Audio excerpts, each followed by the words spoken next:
तो बेटा after trigonometry आज हम लोग नया चैप्टर चालू करेंगे जिसका नाम क्या है, कॉम्प्लेक्स नंबर्स, है ना। Will start with complex numbers. अब कॉम्प्लेक्स नंबर्स जो है हमने हल्का फुल्का फंडामेंटल ऑफ मैथ्स में किया था, पर आज एकदम स्क्रैच से करेंगे। और आज के इस लेक्चर अपन कोशिश करेंगे जितना बेसिक कॉम्प्लेक्स नंबर्स हैं, मतलब अगर बेसिक के नाम पे बात करें तो जो जो एनसीईआरटी एक्सपेक्ट करता है हमसे, एटलीस्ट उतना तो हमें आ जाना चाहिए। याद रखना, जो चैप्टर है ना कॉम्प्लेक्स नंबर, ये दो पार्ट्स में डिवाइडेड है। पहला पार्ट है उसका नाम है एल्जेब्रा ऑफ कॉम्प्लेक्स नंबर्स। तो इसके अंदर हम लोग देखेंगे कि कॉम्प्लेक्स नंबर होता क्या है, उसकी डेफिनेशन क्या है, उसका addition subtraction multiplication division under root, इसके कैरेक्टरिस्टिक्स क्या होते हैं। और जो एक दूसरा पार्ट है जो कि थोड़ा सा टफ पार्ट है और जो जेई में जब आता है तो ऑब्वियसली थोड़ा सा ट्रिकीनेस बढ़ जाती है, उसका नाम है geometrical application of complex numbers.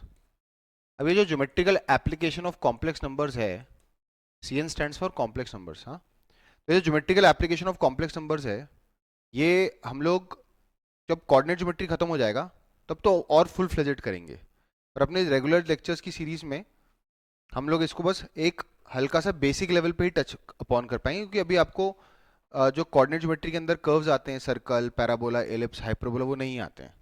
तो अभी हम लोग अपना पहला पार्ट ही स्टार्ट कर रहे हैं जिसका नाम क्या है, बेसिक्स ऑफ कॉम्प्लेक्स नंबर, या फिर जिसमें एल्जेब्रा से डील कर रहे होंगे तो हम डालेंगे basics of complex numbers, basics of complex numbers,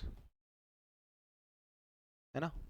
अभी जो बेसिक्स ऑफ कॉम्प्लेक्स नंबर्स है उसमें सबसे पहली बात उठती है कि कॉम्प्लेक्स नंबर आया कहाँ से, ये कॉम्प्लेक्स नंबर होता क्या है। बेटा कॉम्प्लेक्स नंबर के आने से पहले जो एक छोटी चीज हमें समझ में आनी चाहिए कि आज तक हमारी दुनिया जो थी वो सिर्फ और सिर्फ कौन से नंबर से तक लिमिटेड थी, रियल नंबर से। पर there is something which is known as imaginary numbers.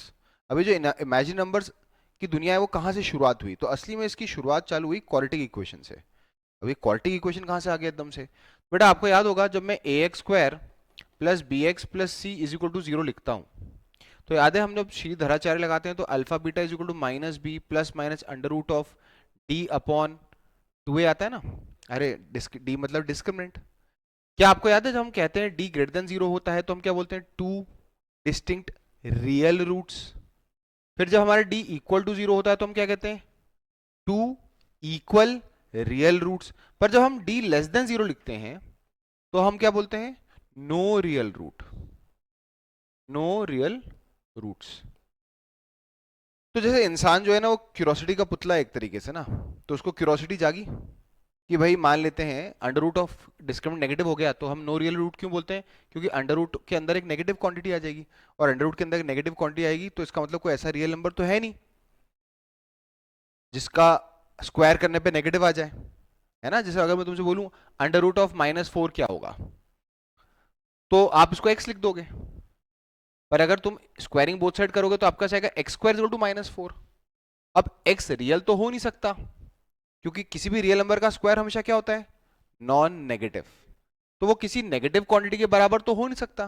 तो या इस तरह के सिनेरियो में आज तक जब हम फंसते थे तो हम कहते थे x के आंसर को क्या लिखते थे, नो रियल वैल्यू पॉसिबल। कोई भी ऐसी वैल्यू नहीं है रियल जो इस कंडीशन को क्या करती होगी, सेटिस्फाई। क्या ये चीज समझ में आई कि नहीं आई। तो ये बहुत समय तक चलता रहा, है ना। हमारी दुनिया जो थी वो रियल नंबर्स तक ही लिमिटेड थी। फिर इंसानों ने बोला एक काम करते हैं, बार बार अंडर रूट के अंदर नेगेटिव आ रहा है, बार बार अंडर रूट के अंदर नेगेटिव आ रहा है, एक काम करते हैं कि इमेजिनरी नंबर, एक फिक्शनल कैरेक्टर इंट्रोड्यूस कर देते हैं। तो उन्होंने एक फिक्शनल कैरेक्टर इंट्रोड्यूस कर दिया। उन्होंने जो फिक्शनल कैरेक्टर इंट्रोड्यूस किया उसका नाम था आयोटा। क्या था, आयोटा, जिसको हम लोग शॉर्ट फॉर्म में आई लिखते हैं। क्या लिखते हैं, आई। उन्होंने बोला आज से अंडर रूट ऑफ -1 को हम आयोटा कहेंगे।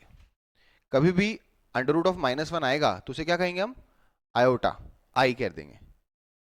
Basically I is not a real number, it's a new dimension, एक नया डायमेंशन ही उन्होंने क्रिएट कर दिया। तो इसका मतलब what would B iota square, -1। तो उन्होंने बोला ये आयोटा है क्या, तो उन्होंने बोला ये रियल वर्ल्ड में तो एग्जिस्ट करता नहीं है, तो इसलिए ये इमेजिनरी नंबर है। क्या है ये, एक इमेजिनरी नंबर है। क्या ये चीज समझ में आई कि नहीं आई। पर आयोटा का स्क्वायर तो रियल है, यस। आयोटा खुद इमेजिनरी है पर आयोटा का स्क्वायर क्या है, रियल। तो यहाँ चालू होता है एक छोटा सा कैरेक्टर जो इस चैप्टर के अंदर बहुत ही इंपॉर्टेंट है। और उस चैप्टर उस कैरेक्टर का नाम क्या है, आयोटा। आयोटा कौन है, एक इमेजिनरी नंबर। वो इमेजिनरी नंबर क्या है, वो उसकी डेफिनेशन क्या है, that is nothing but under root of -1। तो उसने बोल दिया कि आज तक अंडर रूट ऑफ -1 जब भी मिलेगा तो हम आज से अंडर रूट ऑफ -1 को क्या कह देंगे, आयोटा। तो बताओ अंडर रूट ऑफ -4 क्या होगा, जो जिस जगह हम फंस गए थे, तो हमने बोला यार इसको हम लिख सकते हैं under root of -1 into 4। Under root of 4 कितना होता है, 2, और अंडर रूट ऑफ -1 क्या होगा, आयोटा। तो इसका आंसर हम लिख देंगे 2 आयोटा। बताओ what would be under root of -9, 3 iota. What would be under root of -16/9, 4/3 iota. तो यहां से उन्होंने एक नया डायमेंशन इंट्रोड्यूस कर दिया, उन्होंने एक नया कैरेक्टर इंट्रोड्यूस कर दिया। आज तक जो हमारी दुनिया सिर्फ रियल नंबर्स तक लिमिटेड थी, हमने एक नया डायमेंशन क्रिएट कर दिया, उसका नाम क्या था, इमेजिनरी नंबर्स। क्या चालू कर दिया, इमेजिनरी नंबर्स। अभी इमेजिनरी नंबर्स को कहाँ डिनोट करेंगे, रियल नंबर लाइन पर डिनोट नहीं करेंगे, उसको डिनोट करने के लिए उन्होंने नई एक्सेस डिनोट चालू की, उसका नाम है इमेजिनरी एक्सेस। बताओ रियल नंबर लाइन पे कौन होते हैं, रियल नंबर्स। तो एक नई एक्सिस, एक नया डायमेंशन क्रिएट करना होगा जहां पे हम इमेजिनरी नंबर्स को डिनोट करेंगे। तो उन्होंने आगे चलकर एक नया एक्सिस ही डिनोट कर दिया, क्रिएट कर दिया, इसका नाम क्या था, इमेजिनरी एक्सिस। क्या ये चीज समझ में आई कि नहीं आई। पर उस इमेजिनरी एक्सिस पे जाने से पहले let us do a topic जिसका नाम है पावर्स ऑफ आयोटा। तो हेडिंग डालेंगे पावर्स ऑफ आयोटा। बेटा ये बेसिक चीज समझ में आ गई। तो मैं पिछले साइड पे चले आता हूँ, जो आपको नोट डाउन करना है बस इतना लिख लो, बाकी तो आपको मालूम होना चाहिए कि what is the only hashtag that is there on this slide, that आज से अंडर रूट ऑफ -1 जब भी हमारे को आएगा, तो अंडर रूट ऑफ -1 पे हम घबराएंगे नहीं, अंडर रूट ऑफ -1 को हम क्या लिख देंगे, आयोटा। अंडर रूट ऑफ -1 को क्या लिख देंगे हम, आयोटा। तो जो पहला टॉपिक है जो कि आयोटा से आपकी कंफर्टेबिलिटी को बढ़ाएगा, उसका नाम क्या है, पावर्स ऑफ आयोटा। बेटा आयोटा क्या कॉम्प्लेक्स है, इसका जवाब आपको आगे चल के पता चलेगा कि कॉम्प्लेक्स होता क्या है। अभी हमने एक सिंपल चीज की, आज तक हमारी दुनिया 9-10 तक जो जूनियर क्लास में हम पढ़ते हैं, आज तक हमारी दुनिया जो थी वो लिमिटेड थी रियल नंबर्स के साथ। पर अब ये दुनिया में एक नया कैरेक्टर इंट्रोड्यूस हो गया है, एक फिक्शनल कैरेक्टर इंट्रोड्यूस कर दिया है जिसका नाम है आयोटा। और उस आयोटा की डेफिनेशन क्या है, the mathematical definition of iota is that कि अंडर रूट ऑफ -1 को आज से हम आयोटा कहेंगे, है ना। अब इसका क्या मतलब है, कैसा आगे बढ़ेगा, वो आपको रियलाइज होगा। तो पावर्स ऑफ आयोटा में आते हैं। बताओ अगर मैं तुमसे बोलूं आयोटा की पावर 1 क्या होगा, वो तो आयोटा ही होगा। पर बताओ आयोटा का स्क्वायर क्या होगा, यहाँ साइड में लिखना अपने टॉपिक में, what is iota, it is nothing but under root of -1। बताओ आयोटा तो आयोटा ही होगा, आयोटा की पावर 1 तो आयोटा ही होगी। बताओ ये तो इमेजिनरी है, ये तो इमेजिनरी है। बेटा इमेजिनरी को शॉर्ट फॉर्म में आपसे IMG कहेंगे, क्या कहेंगे, IMG। बताओ आयोटा का स्क्वायर क्या आ गया, -1, ये रियल हो गया, RE स्टैंड्स फॉर रियल। बताओ आयोटा का क्यूब क्या होगा, आयोटा का क्यूब सर आयोटा स्क्वायर को आयोटा से मल्टीप्लाई कर दो तो ये माइनस आयोटा आ जाएगा, माइनस आयोटा वापस से क्या हो गया, इमेजिनरी। मतलब आयोटा के बाद 4 क्या आएगा, आयोटा का 4 मतलब आयोटा स्क्वायर का स्क्वायर कर दो तो -1 का स्क्वायर तो 1 आ जाएगा, ये वापस से क्या आ गया, रियल। फिर उन्होंने बोला आगे और पावर बढ़ाते हैं, तो बताओ आयोटा की पावर 5 क्या आएगा, आयोटा की power 5 would be again iota, क्योंकि इसको आयोटा की पावर 4 इंटू आयोटा लिख सकते हैं। आयोटा की पावर 4 आपने 1 निकाल रखा है तो ये वापस से आयोटा आ जाएगा, ये क्या हो गया वापस से इमेजिनरी। फिर उन्होंने बोला आयोटा की पावर 6 निकालते हैं, तो आपको रियलाइज होने लग जाएगा कि जो आयोटा की पावर्स हैं एक पैटर्न फॉलो कर रही है। क्या आपको रियलाइज हो रहा है, आयोटा की पावर्स जो है क्या फॉलो कर रही है, एक pattern, they following a pattern. बताओ अगली बार मैं पूछूंगा बताओ आयोटा की बार 9 क्या होगा, आप फट से कह दोगे आयोटा। मैं बोलूंगा आयोटा की बार 10 क्या होगा तो आप फट से कह दोगे -1। मैं बोलूंगा आयोटा की बार 11 क्या होगा तो आप कह दोगे माइनस आयोटा। और बोलते आयोटा की बार 12, 1।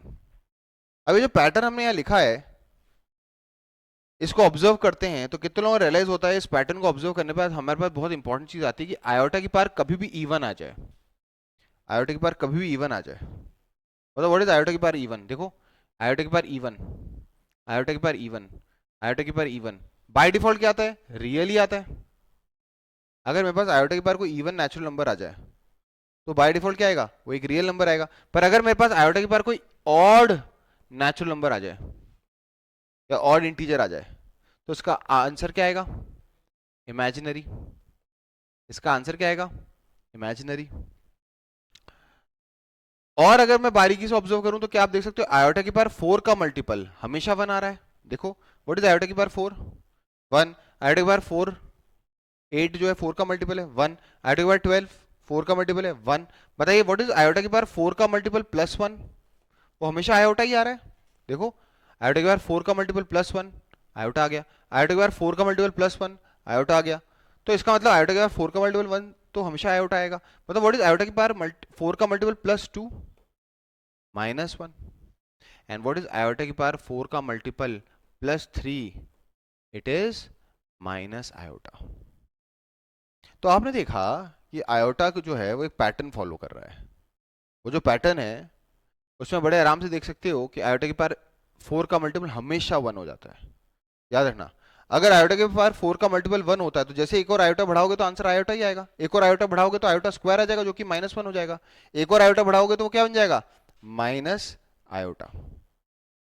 क्लियर? अगली स्लाइड पे जाने से पहले एक हैशटैग और लिख लेना। नंबर कोई सा भी एक नेचुरल नंबर बताना जो यहां पर मैंने पावर के रूप में लिखा हुआ है, कोई भी एक नेचुरल नंबर बता दे। 8। तो पर नम्र ने अपने को एक नेचुरल नंबर 8 बोला। बेटा 8 और उसके साथ अगले 4 पावर्स को ध्यान से देखो। क्या आपको दिख रहा है? आयोटा की पावर 8 1 है, आयोटा की पावर 9 आयोटा है, आयोटा की पावर 10 -1 है, और आयोटा की पावर 11 कितना है?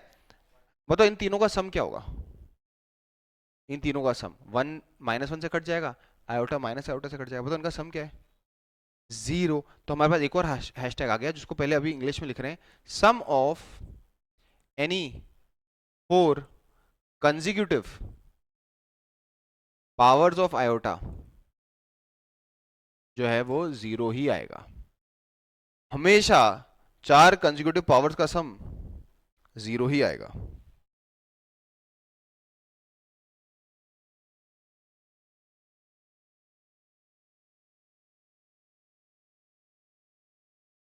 ठीक है,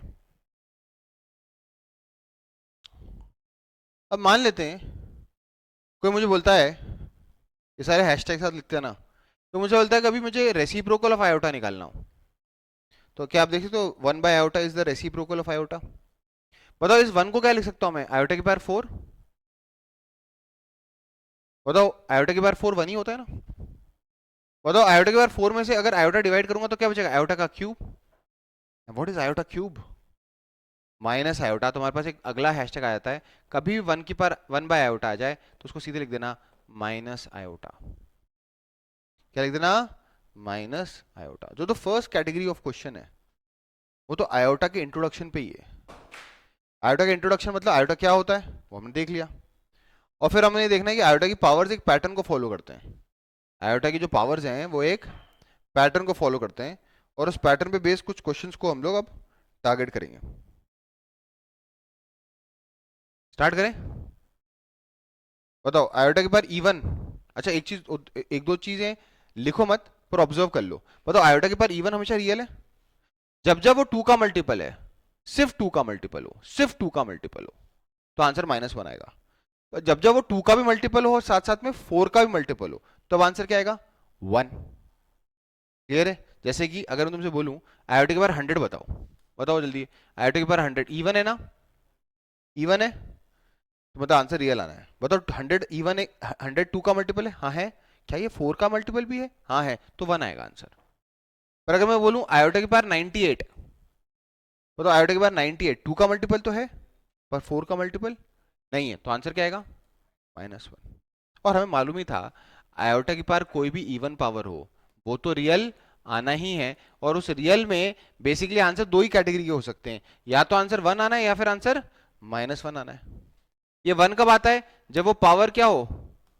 4 का मल्टीपल। और -1 कब आएगा? जब वो पावर ऑब्वियसली 2 का मल्टीपल तो है पर 4 का मल्टीपल ना हो, 4 का मल्टीपल ना हो। तो आइए कुछ क्वेश्चंस करते हैं इस चीज को स्ट्रेंथन आउट करने के लिए। तो देखिए evaluate the following, evaluate the following. तो इसमें पहला है summation k is equal to 1 से लेकर 13, summation k is equal to 1 से लेकर 13 आयोटा की पावर k प्लस आयोटा की पावर k प्लस 1। समेशन क्या होता है ये हम लोग सीक्वेंस एंड सीरीज में ऑलरेडी देख चुके हैं। अगला है पाई। पाई का मतलब क्या होता है? Product. k is equal to 1 से लेकर 100, यू हैव आयोटा की पावर k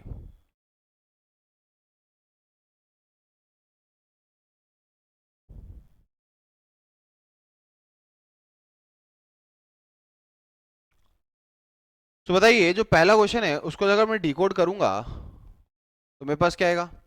स्टार्ट करते हैं, 1 डालूंगा तो क्या आएगा, आयोटा की पावर 1 प्लस आयोटा की पावर 2 आएगा ना।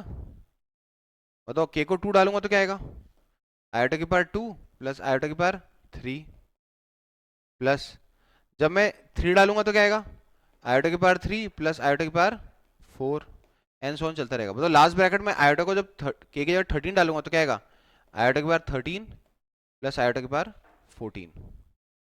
कितने लोग इस बात से सहमत हैं कि आयोटा स्क्वायर 2 बार आ गया, आयोटा क्यूब भी 2 बार आ गया, आयोटा के पावर 4 भी 2 बार आएगा। कौन कौन लोग 2 बार आएंगे और कौन 1 बार आएगा। अगर तुम ध्यान देखो सिर्फ आयोटा को छोड़ दूं स्टार्टिंग का और आयोटा के पावर 14 को छोड़ दूं आखिरी का, तो बाकी बीच के जितने भी लोग हैं, iota square, iota cube, iota की पावर 4, आयोटा की पावर 5, आयोटा की पावर 6, आयोटा की पावर 7, ये तो हम समझाने के लिए सारे लिख रहा हूँ, आयोटा की पावर 8 अब टिल कहाँ तक, आयोटा की पावर 13 तक, वो सारे के सारे कितने आएंगे, डबल डबल आएंगे ना। क्या ये चीज नोटिस कर पा रहे हो आप, वो सारे डबल डबल आएंगे। क्लियर है। चलो बताइए 2 से लेकर 5 क्या है, 4 कंसेक्यूटिव पावर्स ऑफ आयोटा, तो इनका सम क्या आएगा 0, क्योंकि अभी हमने पढ़ा था ना sum of any 4 consecutive powers of iota क्या हो जाएंगे 0। बताओ 6 7 8 9, 6 7 8 9 तक वापस से 4 कंसेक्यूटिव पावर्स ऑफ आयोटा वो भी 0। फिर कौन आएगा 10 11 12 13, फिर वहां तक सबका सम क्या आ जाएगा 0। वैसे भी आप देख सकते हो मैं 2 से 13 तक जा रहा हूं, 2 से 13 तक जा रहा हूं, तो कितनी टर्म्स है 12 टर्म्स है। 12 टर्म्स 4 4 4 की कितने ग्रुप्स बनाएंगी 3, हर ग्रुप का सम कितना हो रहा है 0, तो ये भी 0 आ गया, ये भी 0 आ गया, ये भी 0 आ गया, तो बचा क्या सिर्फ आयोटा प्लस आयोटा की पावर 14, बचा क्या सिर्फ आयोटा प्लस आयोटा की पावर 14। बताओ आयोटा की पावर 14 तो एक 14 तो एक इवन नेचुरल नंबर है, बताओ इवन का आंसर हमेशा क्या आता है रियल।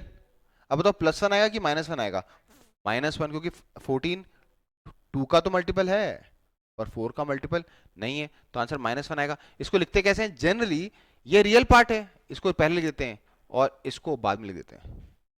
अब आप बोलोगे सर ये इससे ज्यादा सिंप्लीफाई नहीं हो पाएगा, नहीं क्यों, क्योंकि ये हमारे इस नंबर का रियल पार्ट है और ये हमारे इस नंबर का इमेजिनरी पार्ट है। इसको अपन ऐसे बोलते हैं ना कि भाई दो समान लोग होंगे तभी तो ऐड सब्ट्रैक्ट कर पाओगे, अब दो अलग अलग तरह के लोग हैं वो कैसे ऐड सब्ट्रैक्ट कर लोगे आप। जैसे आप लोग जब रैशनल इरैशनल लिखते थे, याद है जब आप लिखते थे 2 + √3 तो यहीं छोड़ देते थे ना, √3 इज इरैशनल तो अपन उसको छोड़ देते। यहाँ तो और भी डिफरेंस है, ये तो चलो ये रियल पार्ट और ये इमेजिनरी पार्ट है, ये अलग दुनिया में चल रहा है और ये अलग दुनिया में चल रहा है, इसको एज इट इज छोड़ देंगे। बताइए इस नंबर को ध्यान से देखो, क्या ये नंबर में रियल पार्ट है, हाँ है, क्या इस नंबर में इमेजिनरी पार्ट भी है, हाँ है। बताओ इसका रियल पार्ट क्या दिख रहा है आपको -1। अब इसका इमेजिनरी पार्ट क्या दिख रहा है उसका आंसर मत बताना, वो मैं भी थोड़ी देर में वापस से क्लैरिफाई करूंगा, पर इसका इमेजिनरी पार्ट कुछ तो है ना, ऐसा नंबर जिसमें रियल पार्ट भी है और इमेजिनरी पार्ट भी है, तो हम इसको ना तो रियल नंबर बोल सकते हैं ना ही इसको इमेजिनरी नंबर बोल सकते हैं। मालूम इसको क्या बोलते हैं, complex number. Basically this is the complex number, सबसे बड़ा नंबर्स का जो सेट है उसे हम कॉम्प्लेक्स नंबर कहते हैं। ऐसा नंबर जिसमें रियल भी हो और इमेजिनरी भी हो वो तो कॉम्प्लेक्स हो गया भैया, उसे क्या बोलते हैं कॉम्प्लेक्स।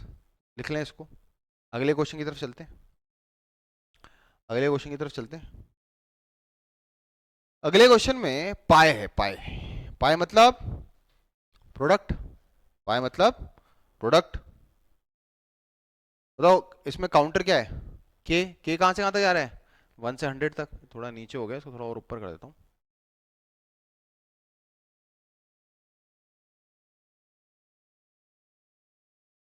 चलिए करें स्टार्ट, अगले क्वेश्चन में चलते हैं।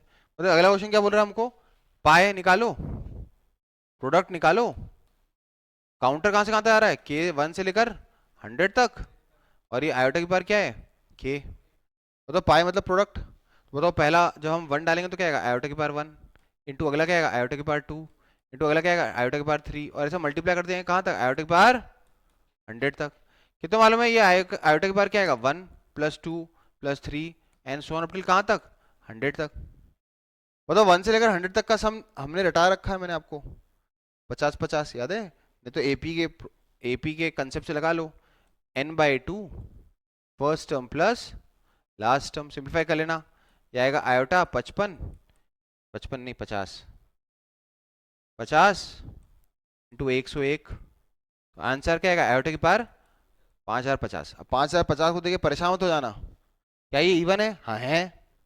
क्या ये 4 का मल्टीपल है? नहीं है। कैसे पता चलता है 4 का मल्टीपल? लास्ट 2 डिजिट से जो नंबर बन रहा है 50, क्या ये 4 का मल्टीपल है? नहीं है। मतलब ये 4 का मल्टीपल नहीं है, पर इवन तो है। तो बताओ इसका आंसर क्या आएगा? -1। तो लिख लें, इसका आंसर आएगा -1। तो ये हो गया। ये हमने कुछ क्वेश्चन इसलिए क्यों, क्योंकि आयोटा हमारे को अभी हम क्वेश्चन कैटेगरी, ऐसा देखा जाए तो हमें क्वेश्चंस कैटेगरी के बजाय अभी मैं आपको सिर्फ आयोटा के साथ कंफर्टेबल कर रहा हूं, कि अगली बार से कभी आयोटा आए तो फिर हमें घबराहट नहीं होनी चाहिए। आयोटा का इंट्रोडक्शन कैसे हुआ? क्वाड्रेटिक इक्वेशन से। इसलिए कई सारी किताबों में ये चैप्टर कॉम्प्लेक्स नंबर के साथ एक और चैप्टर लिख देते हैं, complex number and quadratic equations, क्योंकि असल में शुरुआत कहाँ से हुई है इस पूरे चैप्टर की? क्वाड्रेटिक इक्वेशन से। क्वाड्रेटिक इक्वेशन में डिस्क्रिमिनेंट जब नेगेटिव आता है तो अंडर रूट के अंदर नेगेटिव आ गया, हम वहां पे हमेशा कहते थे no real root, no real root, no real root.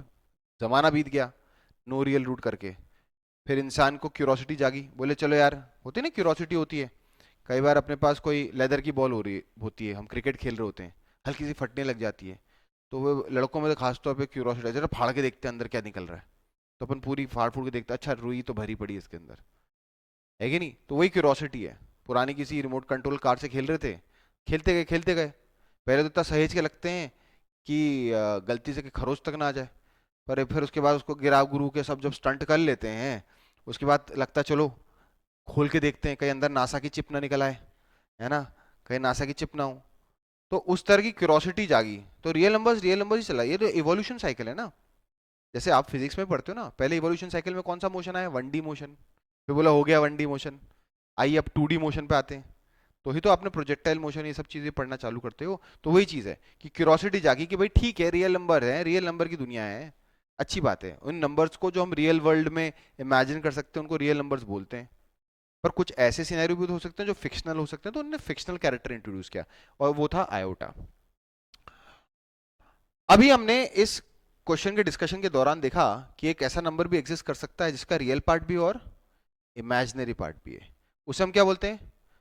Complex numbers. पर अभी आते हैं हम उस चीज के ऊपर, हेडिंग डालेंगे अगला रिप्रेजेंटेशन, हेडिंग डालेंगे representation of complex numbers, CN मतलब कॉम्प्लेक्स नंबर्स। अब बात ये उठी कि यार ये रियल नंबर्स को तो आपने रियल नंबर लाइन पे डिनोट कर दिया, और आप देखोगे कि धीरे धीरे अब ये चैप्टर धीरे धीरे पहले कोऑर्डिनेट ज्योमेट्री से नजदीकियां बनाएगा। क्या आप लोगों ने जूनियर क्लासेस में कोऑर्डिनेट ज्योमेट्री पढ़ रखा है? हाँ पढ़ रखा है। मालूम है कॉम्प्लेक्स नंबर पहले पहले शुरुआत में किससे नजदीकियां बढ़ाएगा? कॉम्प्लेक्स नंबर चैप्टर से। और जैसे जैसे थोड़ा एडवांस होते आएगा ना, तो इसकी नजदीकियां एक दूसरे चैप्टर जिसका नाम है वेक्टर्स, उसके साथ बढ़ने लग जाएंगी। कैसे नजदीकियां बढ़ेंगी उसका थोड़ा सा आइडिया तो आपको अभी लग जाएगा। तो उन्होंने बोला कि देखो रियल नंबर जो है, आपको याद है जब आप बचपन में एक रियल नंबर लाइन बनाते थे तो क्या बनाते थे? हॉरिजॉन्टल लाइन बना देते थे। वो जो हॉरिजॉन्टल लाइन होती थी, इसी को हम लोग बाद में आके एक्स एक्सिस कहते हैं। क्या कहते हैं इसको? X axis. तो ये हमारी रियल नंबर लाइन है। अच्छा, हम इसी को तो एक्स एक्सिस कहते थे। मैंने हाँ बहुत समानता है। अभी बताओ बीचों बीच क्या आता है? जीरो। बताओ रियल नंबर लाइन पे कौन होते हैं? इनफाइनाइट पॉइंट्स, और हर पॉइंट एक रियल नंबर को डिनोट करता है। पर फिर उनको लगा यार रियल नंबर्स के लिए तो आपने रियल नंबर लाइन बना दी, तो इमेजिनरी नंबर्स को कहाँ डिनोट करें? तो उन्होंने बोले काम करते हैं, जो वाई एक्सिस होने हैं, वाई एक्सिस, उसका एक्स एक्सिस को लेना देना तो होता नहीं है, तो उसको हम इमेजिनरी एक्सिस बोल देते हैं। तो बताओ वही जिसको हम पहले वाई एक्सिस कहते हैं कोऑर्डिनेट ज्योमेट्री में, इसी एक्सिस को हम थोड़ी देर बाद क्या कहेंगे? Y axis. इसी को हम लोग इस चैप्टर में क्या बोलते हैं? Imaginary axis. क्या बोलते हैं? Imaginary axis. बताओ इस पे कौन से नंबर्स आएंगे? Real numbers. इस पे कौन से नंबर्स आएंगे? Imaginary number. सुनते हैं ना मैं जो कहने वाला हूं, इमेजिनरी नंबर्स आएंगे। क्लियर है? बताओ कभी आपने सोचा है कि इन दोनों एक्सिस के बीच के एंगल 90 डिग्री क्यों होता है? उसका रीजन है, देखो दो दुनिया है, एक रियल दुनिया और एक इमेजिनरी दुनिया, इनके बीच में कोई ओवरलैप है क्या? आप फिजिक्स में आपने प्रोजेक्टाइल मोशन तो पढ़ ही रखा है आपने। आपने कंपोनेंट्स निकालना सीखा है ना, cos component and sign component सीखा है कि नहीं सीखा है? अब कई बार ना बच्चे मान लेते हैं दो एक्सिस के बीच के अंदर 90 डिग्री होता है, पर इसका लॉजिक सुनना। दो एक्सिस के बीच में 90 डिग्री एंगल क्यों होता है? तो दो दुनिया है, एक दुनिया रियल दुनिया और एक दुनिया इमेजिनरी दुनिया है। ये दोनों इंडिपेंडेंट दुनिया है। एक दुनिया का दूसरे दुनिया के ऊपर कोई भी प्रोजेक्शन नहीं होना चाहिए। क्या नहीं होना चाहिए? प्रोजेक्शन नहीं होना चाहिए। तो बताओ कब ऐसा होगा कि किसी लाइन का दूसरे लाइन के ऊपर प्रोजेक्शन ही नहीं होगा? अगर वो 90 डिग्री पे होगा। जैसे इसको रियल वर्ल्ड में सोचते हैं, वो तो आपने सुना होगा ना, हम जब बाहर धूप में निकलते हैं तो कब ऐसा होता है कि हमारी शैडो जीरो हो जाए?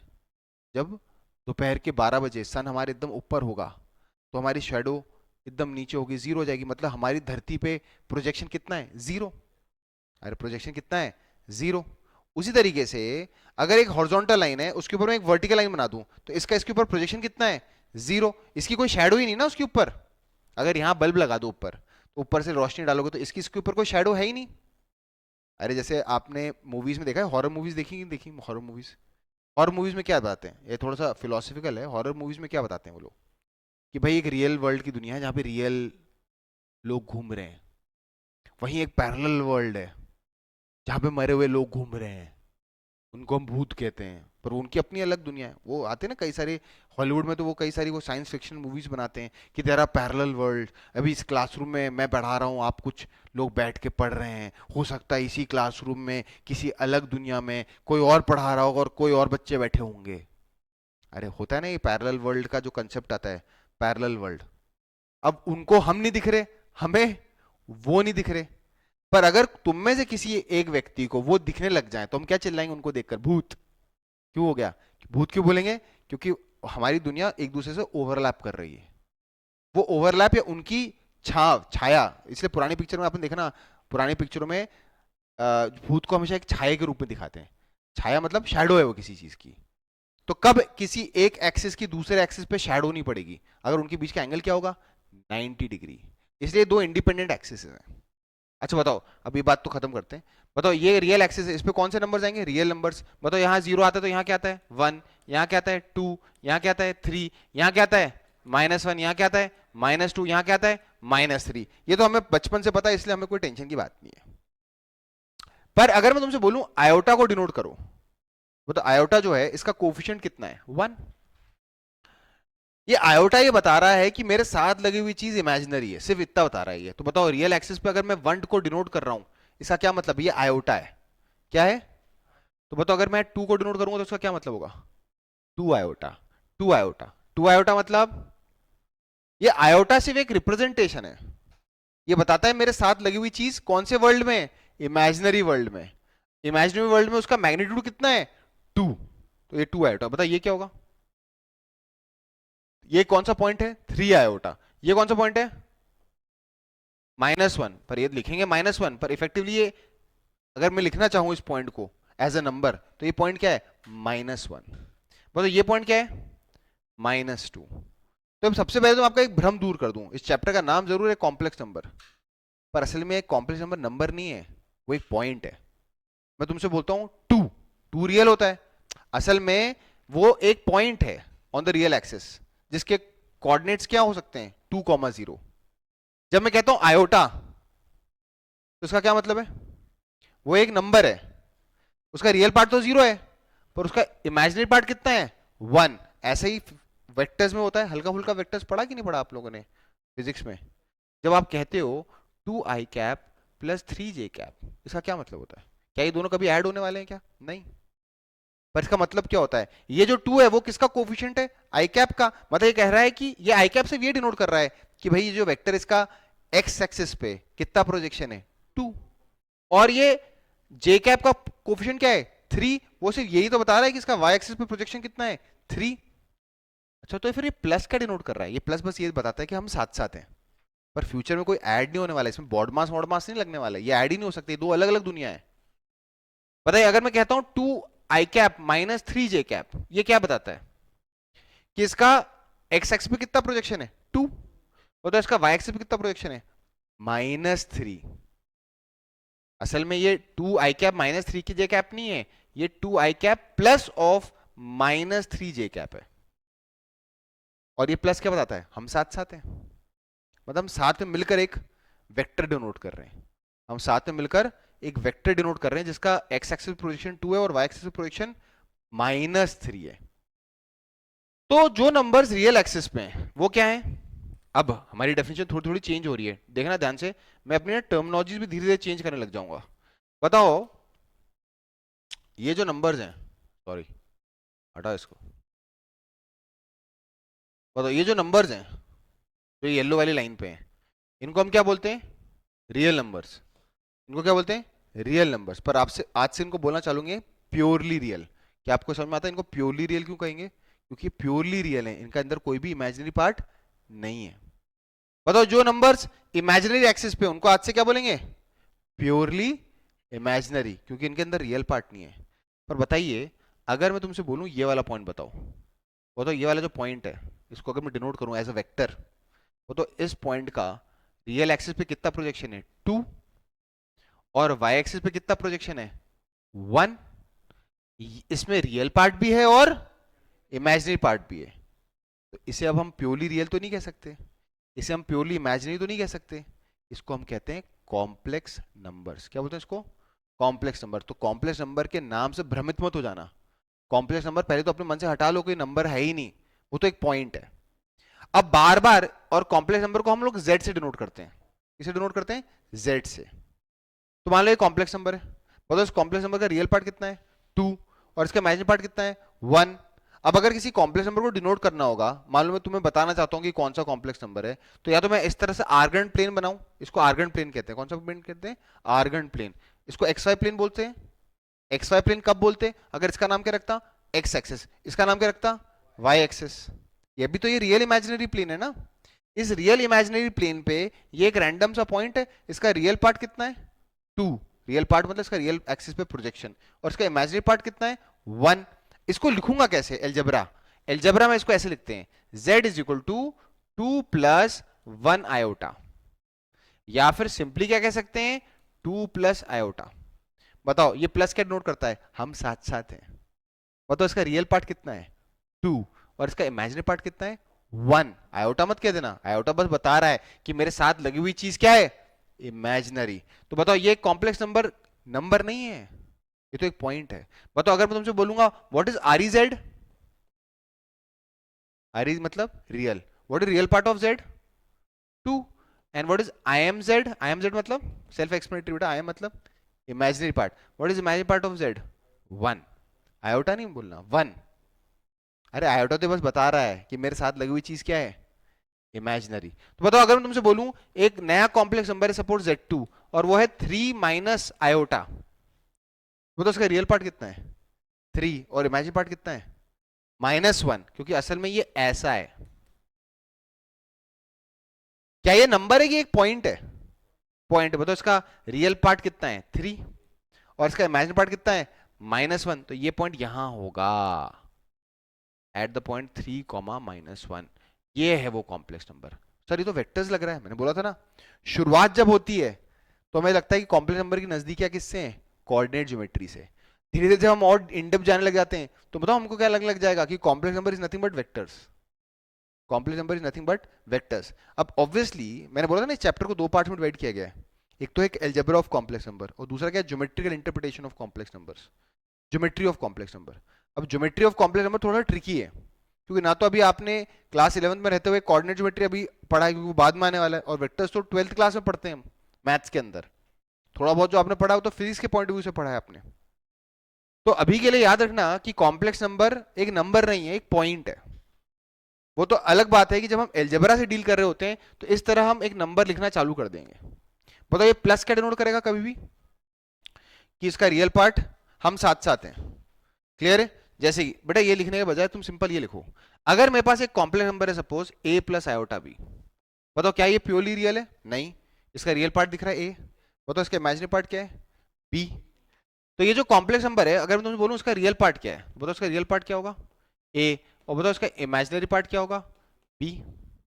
क्या ये नंबर है कि एक पॉइंट है? पॉइंट है। तो बैक ऑफ द माइंड हमेशा ये चालू करना कि हो ना हो ये एक पॉइंट है। बताओ उस पॉइंट का नाम z दे रखा है, बताओ उसका रियल एक्सिस पे प्रोजेक्शन कितना है a, और उसका y एक्सिस पे प्रोजेक्शन कितना है b, तो ये है वो complex number. Complex number is like a vector. बताओ उसका रियल एक्सिस पे प्रोजेक्शन कितना होगा a, और उसका y एक्सिस पे प्रोजेक्शन कितना होगा b.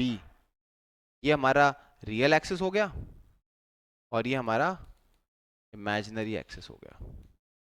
इस ये जो नया प्लेन बना है इसको एक्सवाई प्लेन नहीं कहते, इसको आर्गन प्लेन कहते हैं, है ना. या फिर कुछ किताबों में इसको लिखते हैं रियल इमेजिनरी प्लेन. क्या बोलते हैं? Real imaginary plane.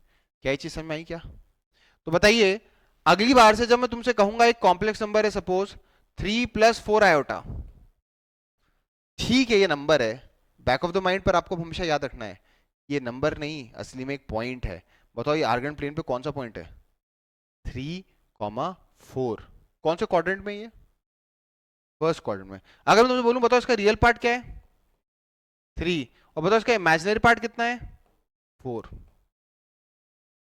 तो मैं अगर मैं तुमसे कहूं एक कॉम्प्लेक्स नंबर है सपोज -3+2 आयोटा, बताओ इसका रियल पार्ट कितना है? -3. बताओ इसका इमेजिनरी पार्ट कितना है? 2. अगर मैं तुमसे कहूं एक कॉम्प्लेक्स नंबर है सपोज 6-आयोटा, तो इसको अंदर ही अंदर याद रखना कि ये कुछ ऐसा है. बताओ इसका रियल पार्ट कितना है? 6. और इसका इमेजिनरी पार्ट कितना है? जब मैं कह ही रहा हूं इमेजिनरी पार्ट, तो आयोटा लगाने की क्या जरूरत है? आयोटा तो जस्ट डिनोशन है, ये तो बस बताता है कि मेरे साथ लगी हुई चीज कैसी है? इमेजिनरी. क्या ये चीज समझ में आ गई? ये तो सिर्फ ये बताता है कि मेरे साथ लगी हुई चीज कैसी है? इमेजिनरी. ठीक है सर. हाँ लिख ले.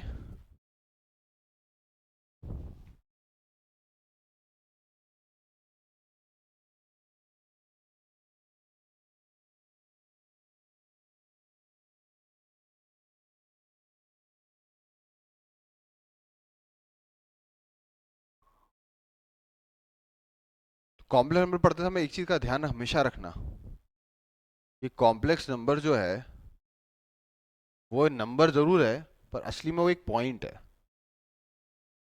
और इसीलिए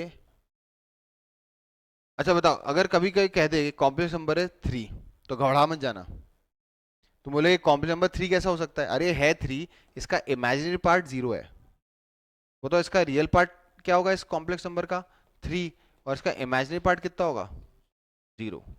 मतलब आज से कोई कहेगा कि नंबर सिस्टम का सबसे बड़ा सेट क्या है, तो नंबर सिस्टम का सबसे बड़ा सेट क्या है? Complex numbers. और कॉम्प्लेक्स नंबर्स के अंदर रियल पार्ट भी आ सकता है और इमेजिनरी पार्ट भी आ सकता है. डायमेंशन बढ़ा दिया हमने. पहले हम लोग लीनियरली सोचते थे, सिर्फ एक ही ढर्रे पे सोचते थे कि नंबर कैसा होता है? रियल नंबर होता है. पर अब हम लोगों ने एक नया डायमेंशन ऐड कर दिया हमारे थॉट प्रोसेस में कि भाई एक नए तरह के नंबर्स भी एग्जिस्ट करते हैं, उनका नाम क्या है? Imaginary numbers. और दोनों मिलकर क्या बनाते हैं? एक नया सिस्टम. और उस सिस्टम का नाम क्या है? Complex numbers.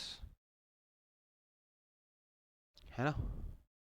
Before we move to the easy part, एक छोटा सा काम और कर लेते हैं. एंड डालेंगे features of a complex numbers. Features of complex numbers. Features of complex numbers. सांचू करें आगे?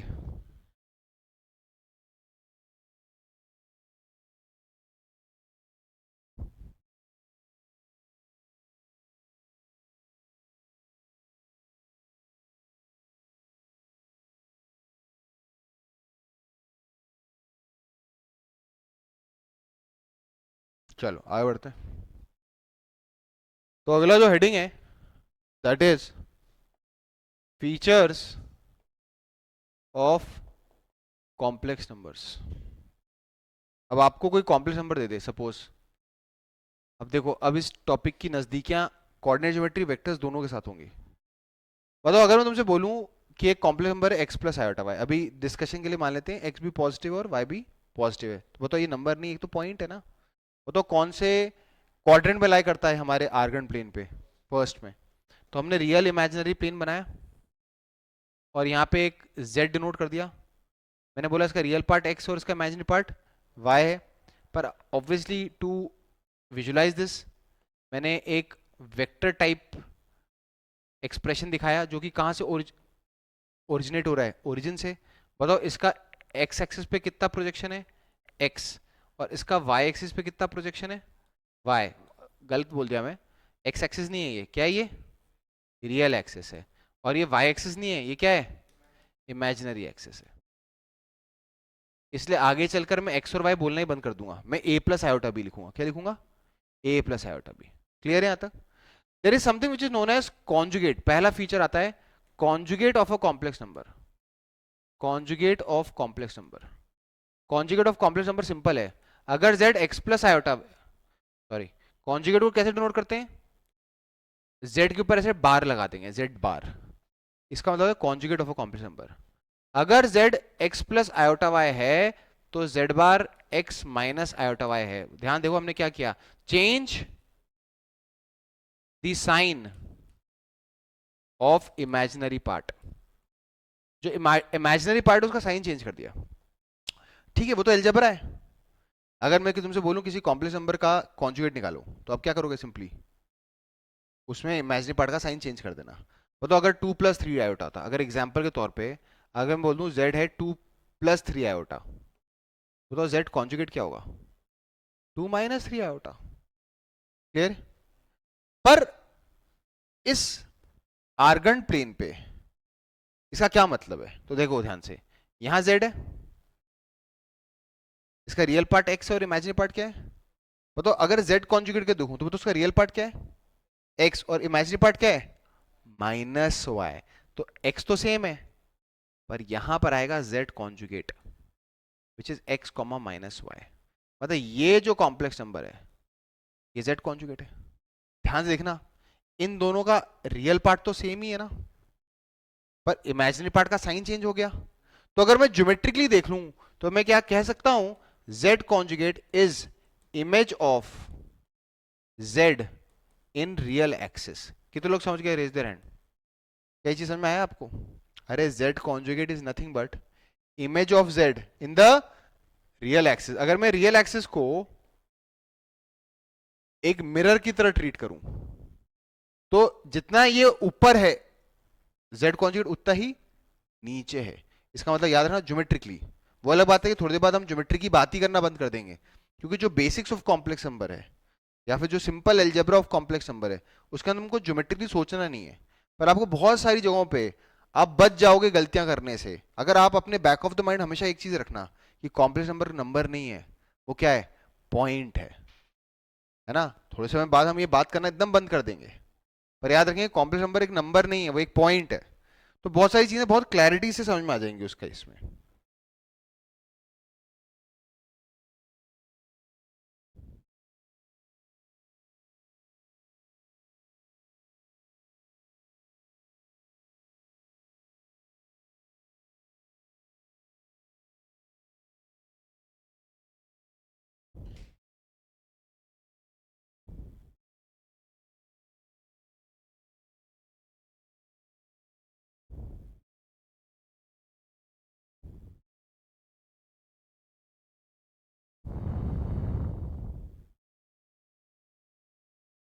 चलो आगे देखिए। तो ये तो पहला फीचर हो गया। बताओ किसी कॉम्प्लेक्स नंबर को हमेशा एक पॉइंट के रूप में इमेजिन करना है। ऐसे में क्या होता है, मैं इजी पार्ट से एकदम चालू कर सकता हूँ, पर फिर क्या होगा, उस इजी पार्ट से हमेशा आपको दूर ले आना कि नहीं भैया कॉम्प्लेक्स नंबर नंबर नहीं है, पॉइंट है। इसके लिए मैं बार बार अभी शुरुआत में आपको एक चीज आपके मन में इनबिल्ड कर दे रहा हूँ कि complex number is not a number, is just a point on the real imaginary plane.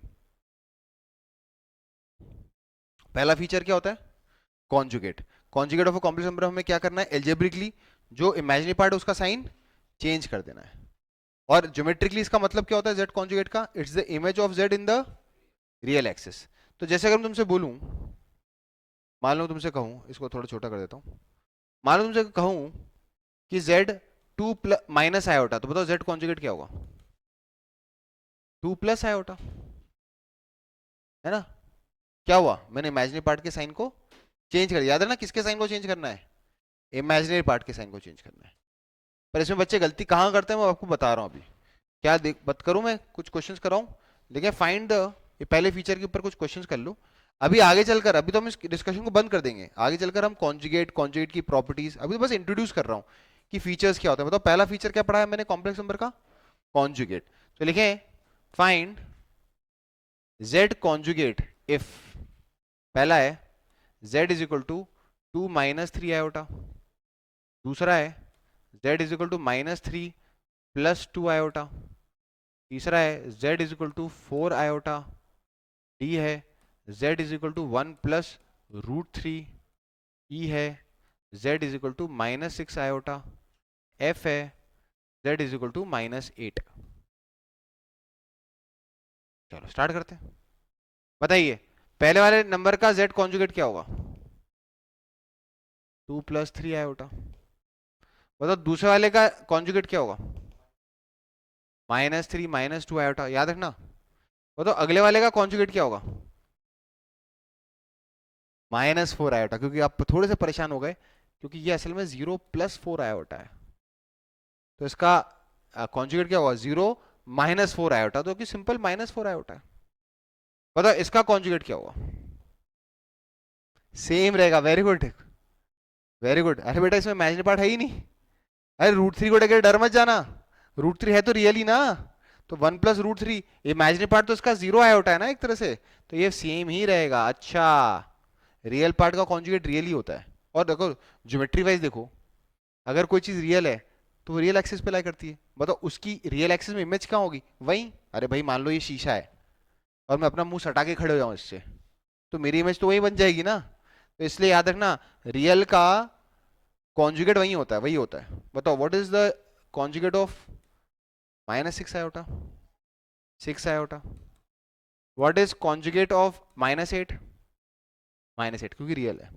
अच्छा कहीं कहीं पे गड़बड़ कर देते हैं बच्चे, जैसे मान लो मैं कह दूं z is equal to -iota + 6, बताओ इसका कॉन्जुगेट क्या होगा,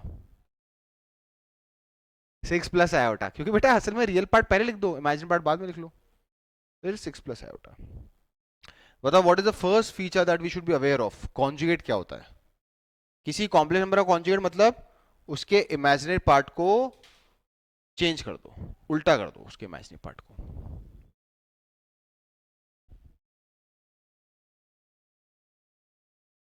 चले आगे, this is known as conjugate of a complex number. मतलब conjugate of a complex number को क्या करते हैं, z के ऊपर ऐसे बार बना देते हैं, और फिर इसकी प्रॉपर्टीज बाद में करेंगे।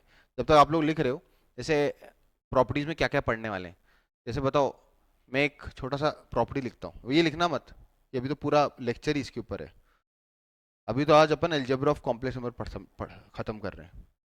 z कॉन्जुगेट का कॉन्जुगेट बताओ, z कॉन्जुगेट करने से क्या होगा, ये z है उसकी इमेज नीचे आ गई, फिर उसकी वापस इमेज निकाली तो कहाँ पहुंच जाओगे, z पे आ जाएगा। तो ऐसी कुछ प्रॉपर्टियां हम आगे जाके वापस देखेंगे। z कॉन्जुगेट का कॉन्जुगेट वापस से z ही हो जाएगा। अरे 2 + 3 आयोटा था वो 2 - 3 आयोटा हो गया, फिर 2 - 3 आयोटा का कॉन्जुगेट वापस से 2 + 3 आयोटा हो गया। चलिए आगे चलते हैं। अगला जो फीचर हमें पता होना चाहिए, that is modulus of a complex number. Modulus of complex number क्या होता है। सबसे पहली बात, मॉडुलस ऑफ कॉम्प्लेक्स नंबर को ऐसे डिनोट करते हैं, z पे फिर दो डंडियां लगाते हैं ऐसे, मॉड की डंडियां, हाँ वही। मतलब जब मैंने modulus of a complex number fundamental of maths में पढ़ाया था, फंडामेंटल ऑफ मैथ्स में मैंने पढ़ाया था ना मॉडुलस, वो तो मैंने क्या बताया था, मॉड का असली डेफिनेशन क्या होती है, डिस्टेंस फ्रॉम ओरिजिन। क्या होती है, डिस्टेंस फ्रॉम ओरिजिन। ये चीज यहाँ पे यूज होगी।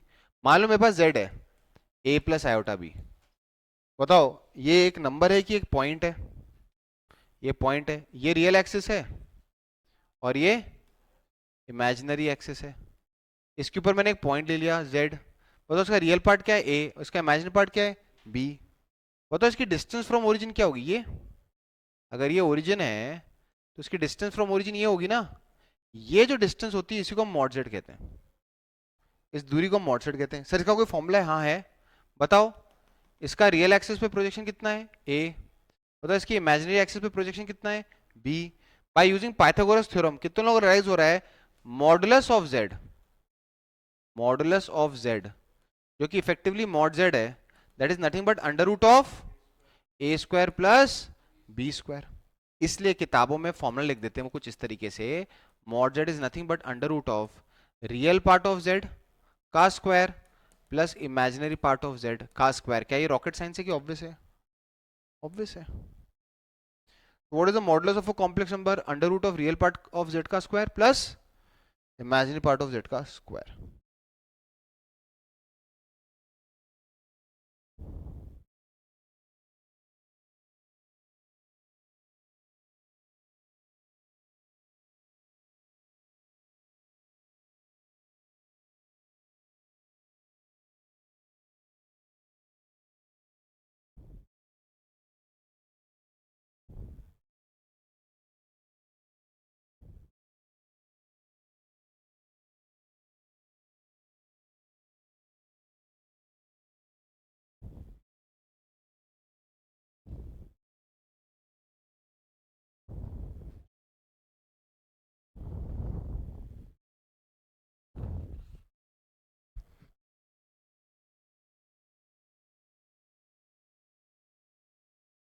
आगे बढ़े. चलो नेक्स्ट. तीसरा फीचर. तीसरा फीचर जिसकी बारे में बात और आगे करेंगे हम, that is argument of complex number. इसको कैसे डिनोट करते हैं? आर्ग जेड लिख देते हैं, arg Z. Obviously argument of a complex number is an angle, तो इसको कई बार थीटा से भी डिनोट करते हैं. किससे डिनोट करते हैं? थीटा से. What is argument of Z? ध्यान देखो, जेड एक कॉम्प्लेक्स नंबर है, बताओ उसका रियल पार्ट कितना है? ए. इसका इमेजिनरी पार्ट कितना है? बी. आपने इसको रियल इमेजिनरी प्लेन पे डिनोट किया. ये रियल एक्सिस है, ये इमेजिनरी एक्सिस है. अब अगर मैं तुमसे बोलूं कि एक कॉम्प्लेक्स नंबर जेड है, मान लो यहाँ पे इसके कोऑर्डिनेट्स हैं ए कॉमा बी, या इसका जो प्रोजेक्शंस हैं, ये दूरी कितनी होती है? Mod Z. What is argument of Z? It's the angle that it makes with the positive side of the X axis. What is arg Z? Argument of Z, जिसको इस फिगर में मैंने थीटा से डिनोट किया है, it is nothing but the angle that line joining complex number to origin makes with positive side of x axis. x axis नहीं बोलूंगा, क्या बोलूंगा? Real axis. Real axis. यही कोऑर्डिनेट ज्योमेट्री में आगे जब पढ़ेंगे हम, कोऑर्डिनेट ज्योमेट्री में इसी को स्लोप भी कहते हैं, स्लोप ऑफ द लाइन, है ना? Positive side of the real axis. याद रखना, इसको अंडरलाइन कर देना. This should always from the positive side of the real axis. इसको मैं भी हाईलाइट कर देता हूं, with positive positive side of real axis. ये बहुत ही इंपॉर्टेंट है कि वो एंगल किस तरफ से मेजर किया करो? From the positive side of the real axis. Negative side से मत मेजर कर देना. You should always measure it from the positive side of the real axis. अब ये कैसे निकलता है, इसके पीछे की कहानी क्या है, ये तो हम towards the ending of the next lecture देखेंगे. आज तो अपन बेसिक्स पे आ रहे हैं, पर आज मैंने 3 फीचर, बताओ कितने फीचर्स पता होने चाहिए? पहला फीचर क्या पढ़ा था हमने? जेड का कॉन्जुगेट. दूसरा क्या पढ़ा हम? जेड का मॉडुलस. और तीसरा क्या पढ़ा हमने? Argument of Z. इन तीनों फीचर्स के ऊपर इनकी प्रॉपर्टियां, ये आपस में कैसे रिलेटेड है, और क्या आपको अंदर से फीलिंग आने लग गई है कि इसीलिए हम कॉम्प्लेक्स नंबर पढ़ने से पहले एटलीस्ट ट्रिग्नोमेट्री पढ़ लेते हैं, क्योंकि एंगल आ गया ना. और एंगल आ गया मतलब आगे चलकर ऑब्वियसली ये चैप्टर जो होगा उसकी नजदीकियां ट्रिग्नोमेट्री से ही बढ़ने लग जाएंगी. इसलिए कॉम्प्लेक्स नंबर सही में एक बहुत ही अच्छा टॉपिक है. जेई में तो क्या है, आते ही आता है. और अगर इसको आप कंसेप्चुअली ना पढ़ो ना, तो बहुत ही सुपरफिशियल, बहुत ही शैलो सी नॉलेज रहेगी आपकी, बहुत बहुत बढ़िया नॉलेज हो भी नहीं पाएगी आपकी. तो इसलिए इसको इनडेप्थ में पढ़ने से पहले, अभी तो आज हम लोग बेसिक इंट्रोडक्शन ले रहे हैं, मैंने इसीलिए आपके मन में हमेशा ये रहे कि ये नंबर नहीं, ये पॉइंट है. कॉम्प्लेक्स नंबर एक नंबर नहीं, एक पॉइंट है. इसलिए मैंने आपको इतना बेसिक पढ़ा दिया. तो शुरुआत करते हैं अब. कॉम्प्लेक्स नंबर के बारे में हमने एक इंट्रोडक्शन ले लिया है. पावर्स ऑफ आयोटा कैसे बिहेव करती हैं वो हमने देख लिया है. अब हम चालू करते हैं बेसिक एल्जेब्रा. लिखें एल्जेब्रा ऑफ कॉम्प्लेक्स नंबर्स. तो अगली हेडिंग क्या है? Algebra algebra of complex numbers. Algebra of complex numbers. Obviously algebra में सबसे पहली चीज क्या आएगी, कैसे एडिशन सब्ट्रैक्शन करते हैं, इस चीजों के ऊपर है। तो सबसे पहला आता है इक्वालिटी ऑफ कॉम्प्लेक्स नंबर्स। पहला टॉपिक लिखें, equality of complex number. If, इधर देख लो फिर लिख लेना, if z1 is equal to z2, इसका क्या मतलब है भाई, z1 मान लो है x1 प्लस आयोटा y1 और z2 मान ले हैं x2 प्लस आयोटा y2। बताओ z1 का रियल पार्ट कितना है, x1। बताओ z1 का इमेजिनरी पार्ट कितना है, y1। बताओ z2 का रियल पार्ट कितना है, x2। z2 का इमेजिनरी पार्ट कितना है, y2। बताओ दो नंबर्स बराबर हैं, दो कॉम्प्लेक्स नंबर बराबर हैं, पर एकदम से याद आया, अरे ये नंबर नहीं, ये तो पॉइंट है। दो कॉम्प्लेक्स नंबर बराबर मतलब दोनों सेम ही पॉइंट है। और दो लोग सेम पॉइंट कब होते हैं, जब उनका एप्सा एप्सा के बराबर हो और ऑर्डिनेट ऑर्डिनेट के बराबर हो। इसका मतलब सिंपल है, x1 is equal to x2 and y1 is equal to y2। ये तो मैंने आपको समझा दिया, ये तो मैंने आपको समझा दिया। पर अगर इसको मैं थ्योरी वाइज लिखना चाहूंगा तो क्या मैं ऐसे लिख सकता हूं, if z1 is equal to z2 implies real part of z1 is equal to real part of z2 and important है, imaginary part of z1 is equal to imaginary part of z2। लिख लें इसको। ये हो गया पहला topic, equality of complex number. दो complex number बराबर कब होते हैं भाई, दो कॉम्प्लेक्स नंबर तब बराबर होते हैं जब उनका रियल पार्ट के बराबर हो और इमेजिनरी पार्ट के बराबर हो।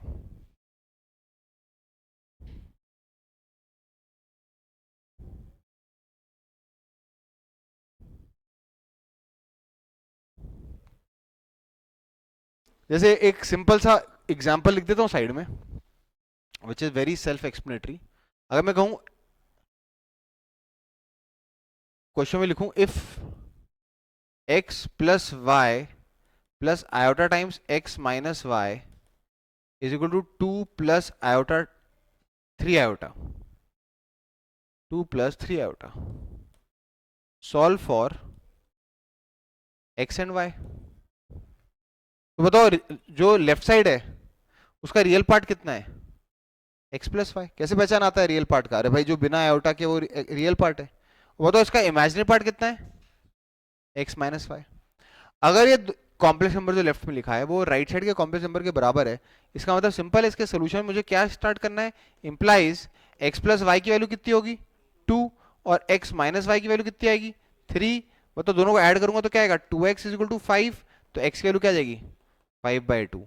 इसको सब्ट्रैक्ट करूंगा तो क्या आएगा 2y इज इक्वल टू कितना -1, y की वैल्यू कितनी आ गई -1/2। क्या ये चीज समझ में आ गई क्या। तो इसका मतलब दो कॉम्प्लेक्स नंबर बराबर कब होते हैं, जब वो दोनों सेम ही पॉइंट है। और दोनों सेम पॉइंट कब होंगे, जब उनका रियल पार्ट की इक्वल होगा और इमेजिनरी पार्ट की इक्वल होगा।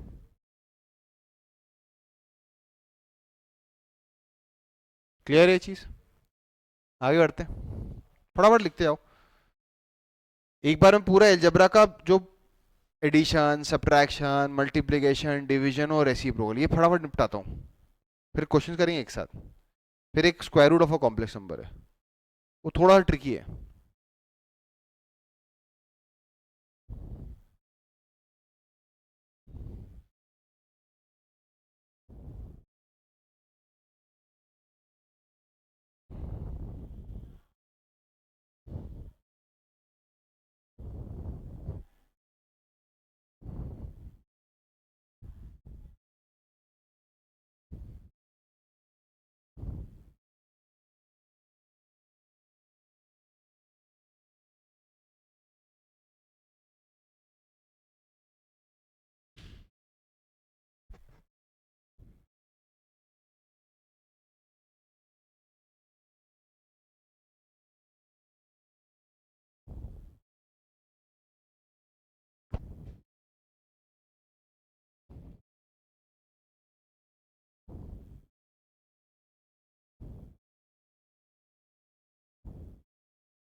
करेक्ट। अगला, अब इक्वालिटी ऑफ कॉम्प्लेक्स नंबर किया है तो क्या कोई इनइक्वालिटी ऑफ कॉम्प्लेक्स नंबर भी होता है, ऑब्वियसली नॉट। बट अगर कोई कह दे, कभी कोई कह they if z1 is greater than z2, तो ऑब्वियसली ये बोलना तो बकवास ही है। एक पॉइंट दूसरे पॉइंट से बड़ा कैसे हो सकता है, क्योंकि एक नंबर थोड़ा ना है, ये तो क्या है पॉइंट है। एक पॉइंट दूसरे पॉइंट से कैसे बड़ा हो सकता है। तो अगर कभी कोई ऐसा कह भी दे, तो मान लेते z1 है a प्लस आयोटा b और z2 है suppose c plus iota d। तो ये कौन सा पॉइंट है, ए कॉमा बी, ये कौन सा पॉइंट है? याद रखना, एक पॉइंट दूसरे पॉइंट से बड़ा या छोटा तो हो ही नहीं सकता। तो ये जो स्टेटमेंट है वो तो ऑब्वियसली बकवास है। पर कोई कहते नहीं है, कोई जबरदस्ती बोले नहीं है, तो ये तभी होगा बेटा, ये if and only if. Maths में अगर मुझे कहना है इफ एंड ओनली इफ, तो इसको आई एफ एफ लिख देते हैं, इफ एंड ओनली इफ। सुनना, इफ एंड ओनली इफ, ये अगर मान लो कोई बोलता है नहीं भाई ट्रू है, ये मान लेते हैं आपकी बात, एक पॉइंट दूसरे पॉइंट से बड़ा नहीं होता, पर कभी बोल लो कि भाई है, तो ये तभी ट्रू होगा जब बी और डी जीरो होंगे एंड ए सी से बड़ा होगा। अच्छा अच्छा, अरे समझ में आ गया। अगर दोनों के रियल पार्ट जीरो हो गए, दोनों के रियल पार्ट जीरो हो गए, बी और डी जीरो हो गए, तो बचेगा सिर्फ रियल पार्ट, और रियल नंबर दूसरे रियल नंबर से बड़ा तो हो ही सकता है। तो याद रखना, अगर तुमसे कोई कहता है कि एक कॉम्प्लेक्स नंबर दूसरे कॉम्प्लेक्स नंबर से बड़ा है, तो ये करामाती सौगात तभी हो सकती है जब पहली बात तो इमेजिनरी पार्ट जीरो होने चाहिए दोनों के। अगर दोनों के इमेजिनरी पार्ट जीरो हो गए लेफ्ट और राइट के, तो फिर तो दोनों तरफ रियल नंबर ही बचेंगे और ए सी से बड़ा हो जाएगा। क्या इसी समझ में आया क्या? तो लिख लें इसको। ऑब्वियसली इसके ऊपर क्वेश्चन बहुत ही कम आते हैं क्योंकि जस्ट अ कंसेप्ट, क्योंकि हमने इक्वालिटी की बात कही तो कई बार इनइक्वालिटी के अंदर तो पूछे कि बताइए इनइक्वालिटी में की चीज कैसे होगी, उसके लिए हम लोग ये चीज कर लेते हैं।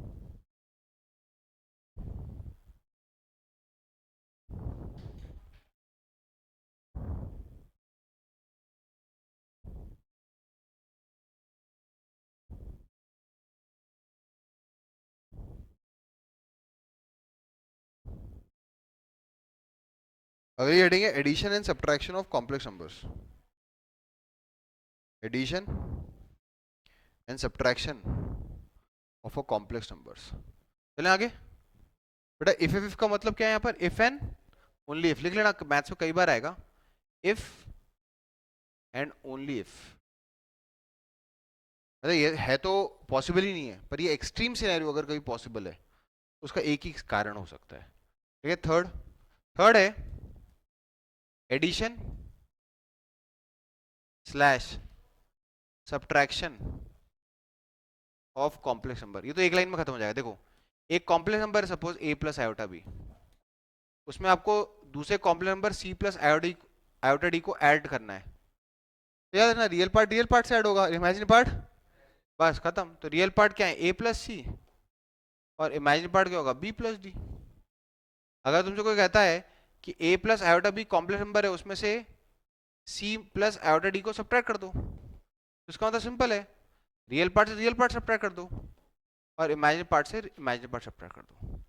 जैसे कभी कोई कह दे एग्जाम्पल ग्रुप में 3 माइनस आयोटा में प्लस कर दो 6 प्लस 2 आयोटा, सिंपल बात है, ये क्या आएगा? 3 प्लस 6 और आएगा माइनस आयोटा प्लस 2 आयोटा। जैसे अपन सिंपल एडिशन करते हैं, ये कितना आएगा? 9, और ये कितना आएगा? 2 iota minus iota plus iota. What is the real part of the answer? 9, and what is the imaginary part of the answer? 1। वहीं अगर कोई बोलता है इसमें सब्ट्रैक्ट करने को,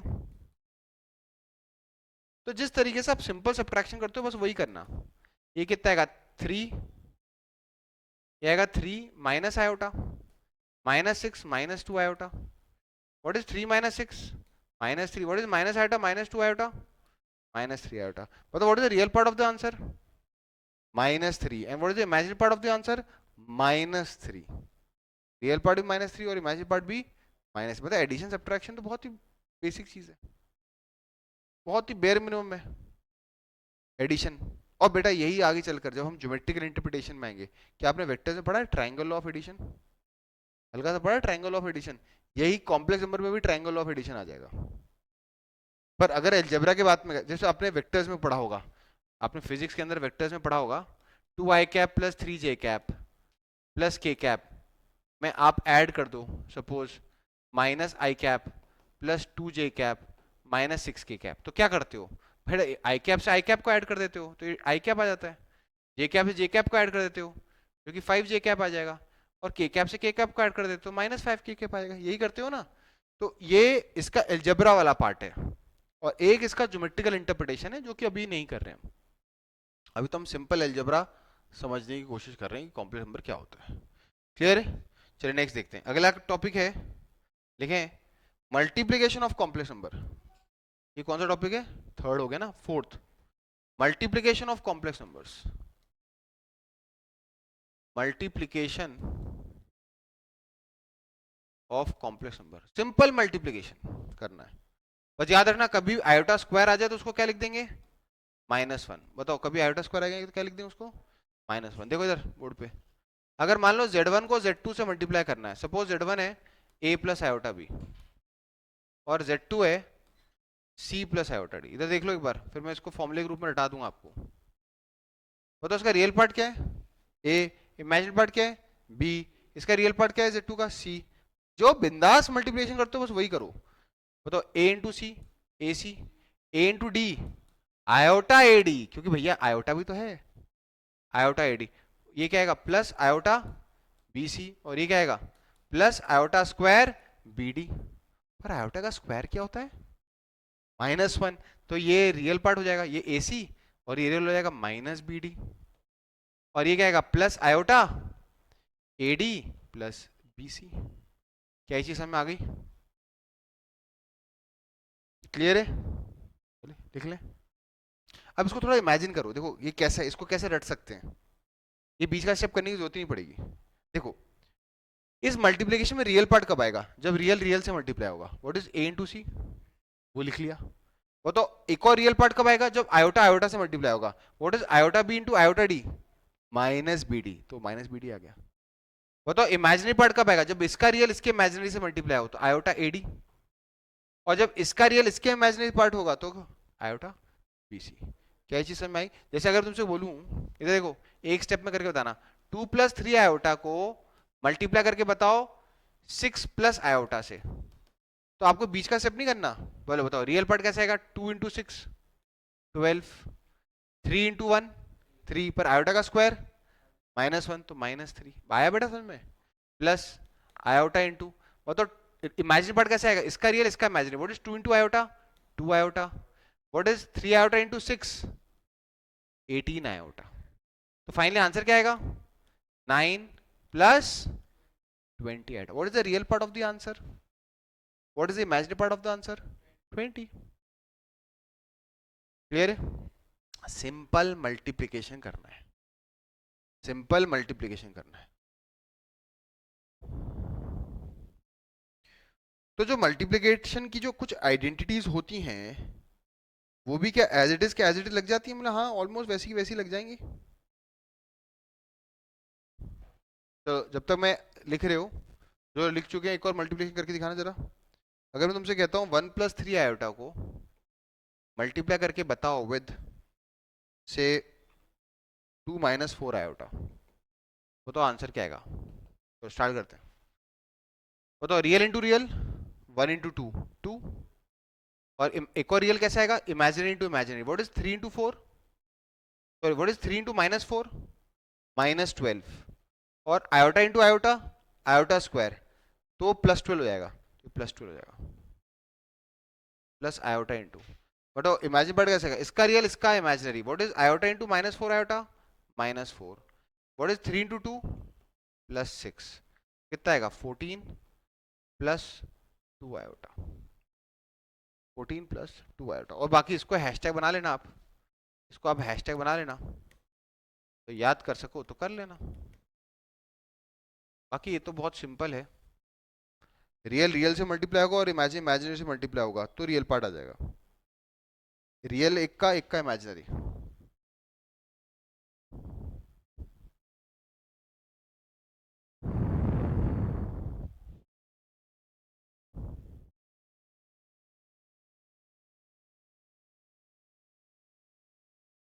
करें आगे?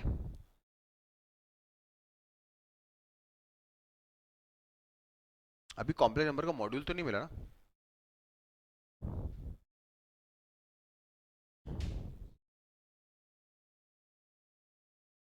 चलो आगे देखते हैं। तो अगला है, अगला है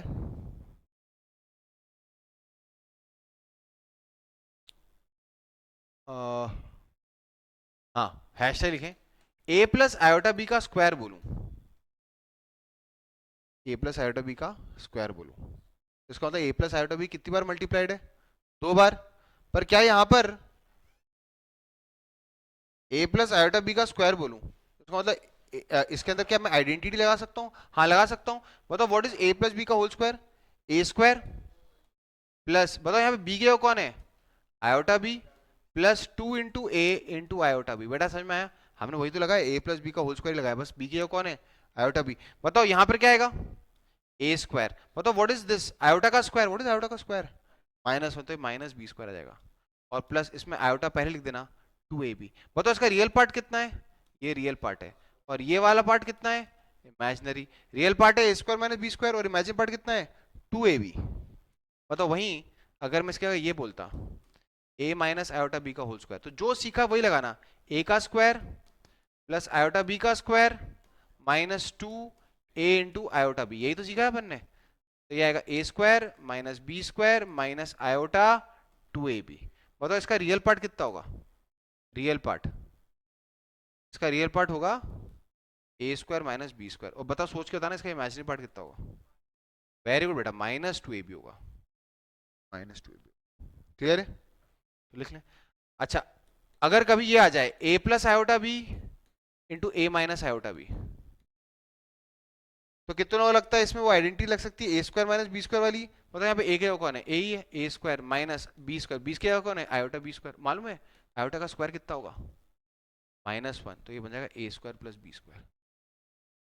क्या होगा? A square plus B square.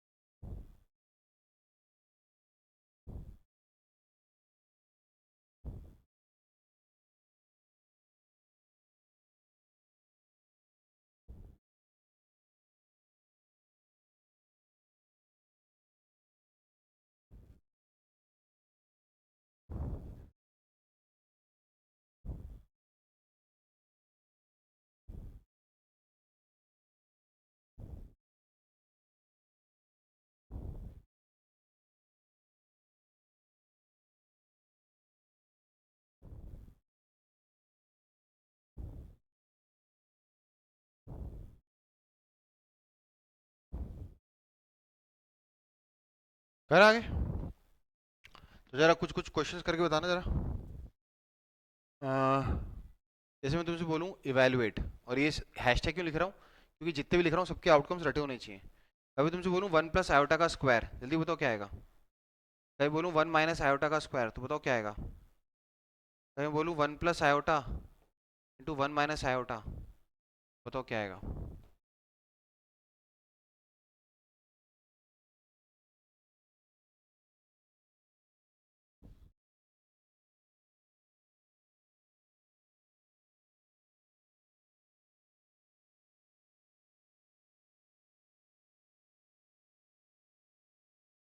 हम्म, और बताता हूँ, कभी कोई कहते cos theta plus iota sine theta का स्क्वायर। ये अभी तो जरूरत नहीं पड़ेगी, पर आगे चल के जरूरत पड़ेगी। कहीं पड़े cos theta minus iota sine theta, तो इसे क्वेश्चन के रूप में कर लो अभी के लिए। चलिए स्टार्ट करें। बताओ 1 प्लस आयोटा का स्क्वायर क्या आएगा? 2 आयोटा आ गया, क्योंकि देखो ए स्क्वायर 1 है, ए 1 है और बी भी 1 है, तो ए स्क्वायर माइनस बी स्क्वायर तो कट गया, क्या आएगा? आयोटा 2 आयोटा आ गया। ये कितना आया?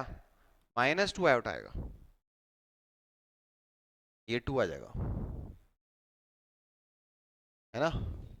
बोलो ये क्या आएगा? इधर देखो, जीरो नहीं आएगा बेटा, देख ये आएगा cos square theta minus sine square theta plus iota 2 sine theta cos theta आएगा। और देखना, इसे कंपेयर कर, ए की जगह कौन है?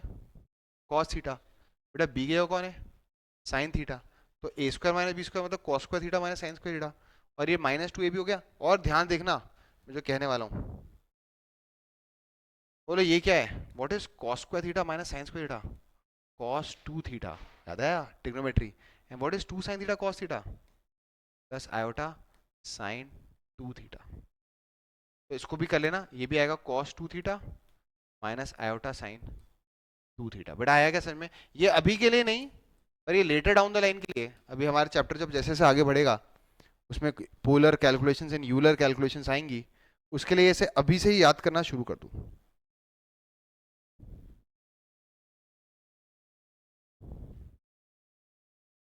क्लियर?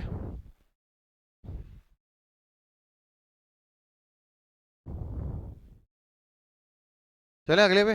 तो ये क्या था? Multiplication of a complex number. अगला है reciprocal of a complex number. अगला क्या है? Reciprocal of a complex number. क्या ये 2 आयोटा है ना? 2 आयोटा आया कि नहीं? कैसे आया ये? 2 + 2 आयोटा कैसे आएगा? देख यहाँ पे इसको कंपेयर कर 1 + आयोटा को a + आयोटा b से। तो a कितना है? 1। b भी कितना है? 1। तो 1² - 1² तो 0 हो जाएगा ना, और ये 2 आयोटा आएगा।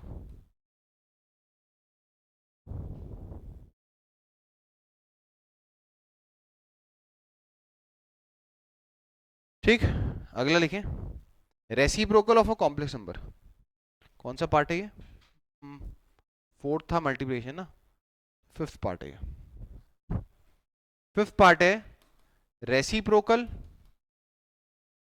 Of a complex number. Reciprocal of a complex number. अब रेसिप्रोकल का मतलब क्या होता है? सिंपल। मान लो तुमसे बोलूं 1/a + आयोटा b, मतलब ये किसका रेसिप्रोकल है?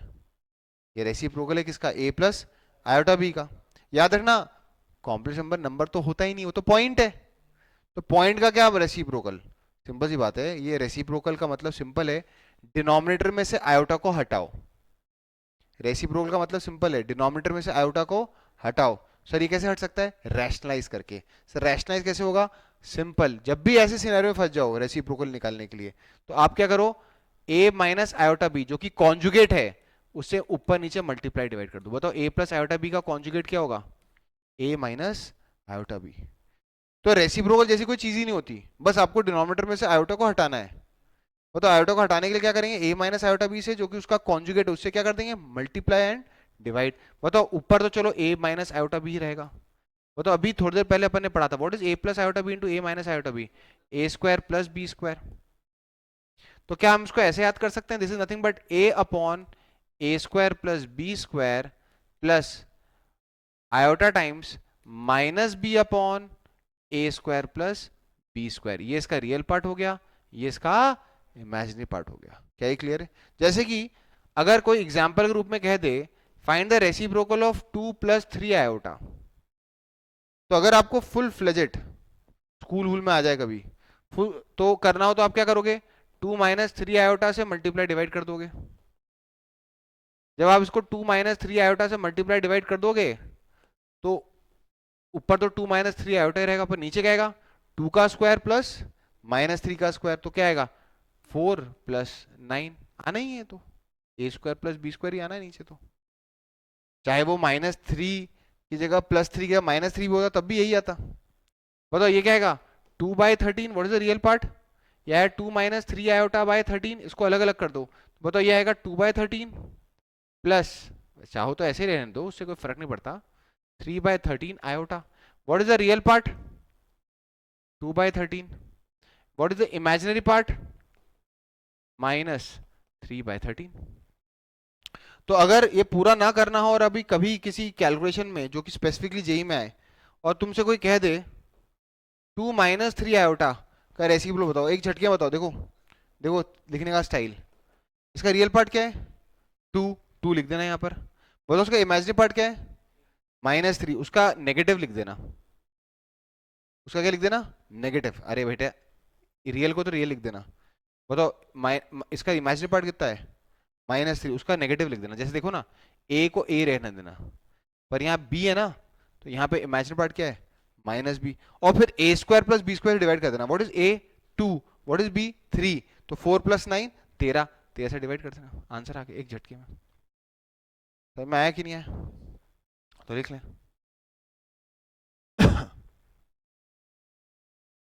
क्लियर है? इसके लिए कुछ हैशटैग्स हैं, रेसिप्रोकल के भी कुछ हैशटैग्स हैं जो इन जनरल याद रहने चाहिए। देखते हैं वो क्या है।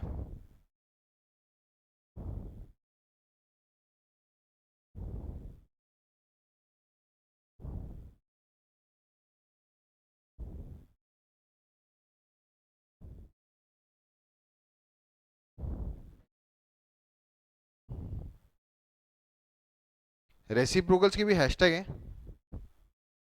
और देखते हो क्या है।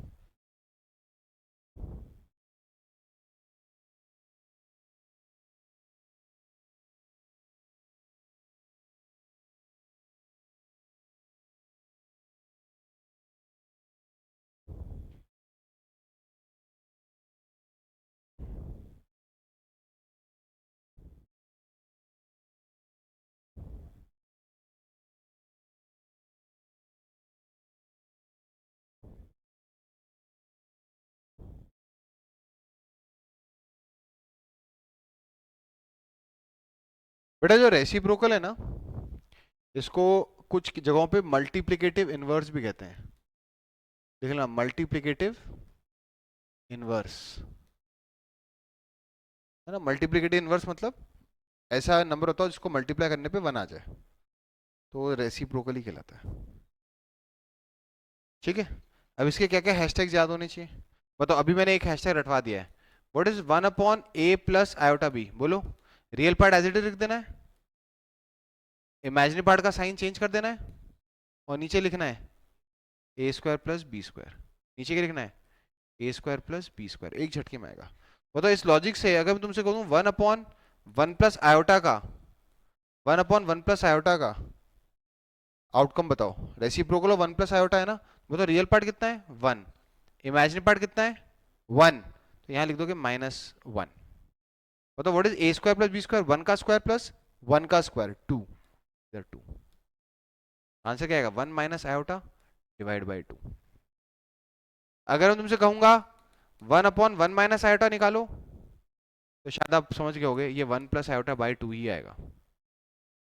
वो तो इसका रियल पार्ट कितना है, वन बाई टू, और इमेजिन पार्ट कितना है, माइनस वन बाई टू। आगे के लिए, लेटर डाउन द लाइन के लिए कभी आपके पास आएगा एक cos theta plus iota sine theta, तो इसका आंसर क्या आएगा, देखो ध्यान से। क्या आएगा, cos theta minus iota sine theta. ये तो पहला स्टेप तो समझ में आ गया ना। रियल को रियल रहने दिया, इमेजिनरी का साइन चेंज कर दिया। नीचे क्या आएगा, कॉस का थीटा प्लस साइंस का थीटा, वो तो वन ही होता है। वो तो क्या होता है, वन। बताइए what is one upon cos theta minus iota sine theta. ये आएगा cos theta plus iota sine theta. ठीक है। इन दोनों से मैं बस अभी लिखवा दे रहा हूँ। बेटा आप अपन ने अभी ट्रिग्नोमेट्री पढ़ी थी, वहां पे हमने क्या पढ़ा था, cos square theta plus sign square theta कितना होता है, वन होता है। आज अपन ने नई चीज सीख ली, ये जो कॉस स्क्वायर थीटा है उसको एज इट इज रहने दो। क्या मैं साइन स्क्वायर थीटा को ऐसे लिख सकता हूँ क्या, इधर देखना, सोच के बताओ। ये माइनस है, व्हाट इज आयोटा का square, minus one. Minus minus क्या बना देगा, प्लस। बताओ यहाँ पे कौन सी प्रॉपर्टी लग जाएगी, ए स्क्वायर माइनस बी स्क्वायर। तो क्या बन जाएगा, cos theta plus iota sine theta into cos theta minus iota sine theta. Minimalistic. आज तो अपन क्या है, basic algebra of complex number, एकदम बेसिक लेवल का, उसको कंप्लीट कर रहे हैं।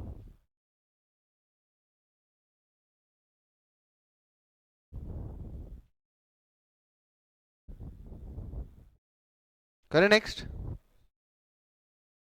नेक्स्ट बात है, ये तो हो गया मल्टीप्लिकेटिव इनवर्स या फिर रेसिप्रोकल। लास्ट जो हमें एक्टिविटी आनी चाहिए वो है division of a complex number. क्या होता है, division of a complex number.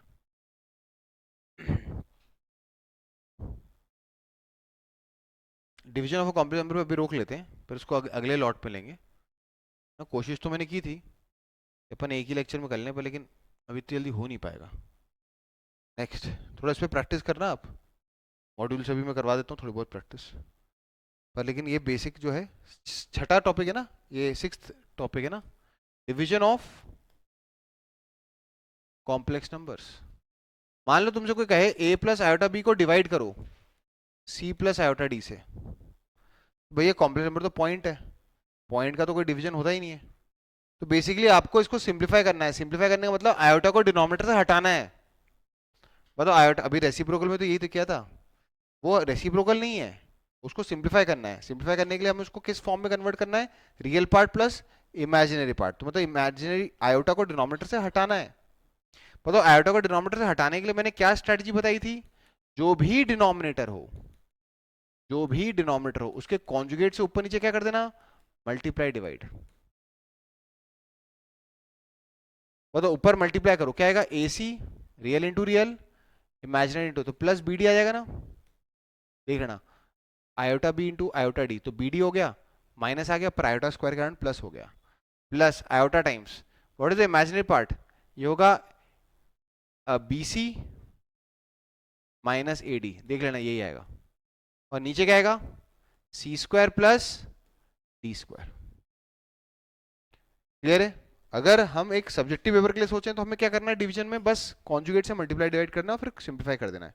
पर जेई जैसे एग्जाम के लिए हमें ये आउटकम याद करके रखना है। कभी डिवीजन जैसी कोई चीज आ जाए वो तो फट से क्या लिख देना है नीचे? C square plus D square, real part में भी और इमेजिनरी पार्ट में भी C square plus D square. अब मेरे हाथ का मूवमेंट देखना, जो रियल पार्ट है वो देखो क्या है, देखना रियल पार्ट क्या है, हाथ का मूवमेंट देखना, real into real, imaginary into, AC plus BD, हाथ का मूवमेंट देख रहे हो? AC into AC plus BD, तो ऊपर क्या आएगा? AC plus BD। बेटा हाथ का मूवमेंट देखना, AC प्लस BD, और जो इमेजिनरी पार्ट आएगा उसमें हाथ का मूवमेंट देखना, BC minus AD।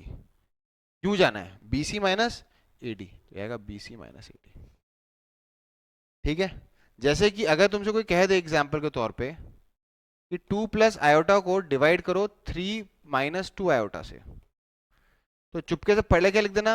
9 plus 4 13, 9 plus 4 13, और यहाँ आयोटा लगा लेना। क्या चीज समझ में आ गई? फिर रियल पार्ट कैसे आएगा?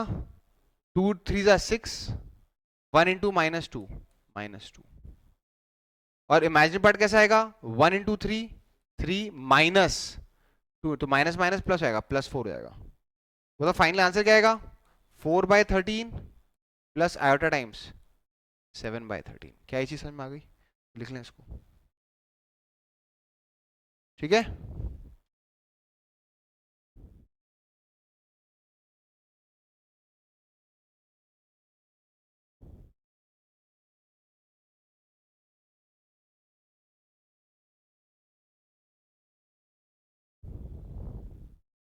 तो before we end the division part and that would be the last topic, है ना?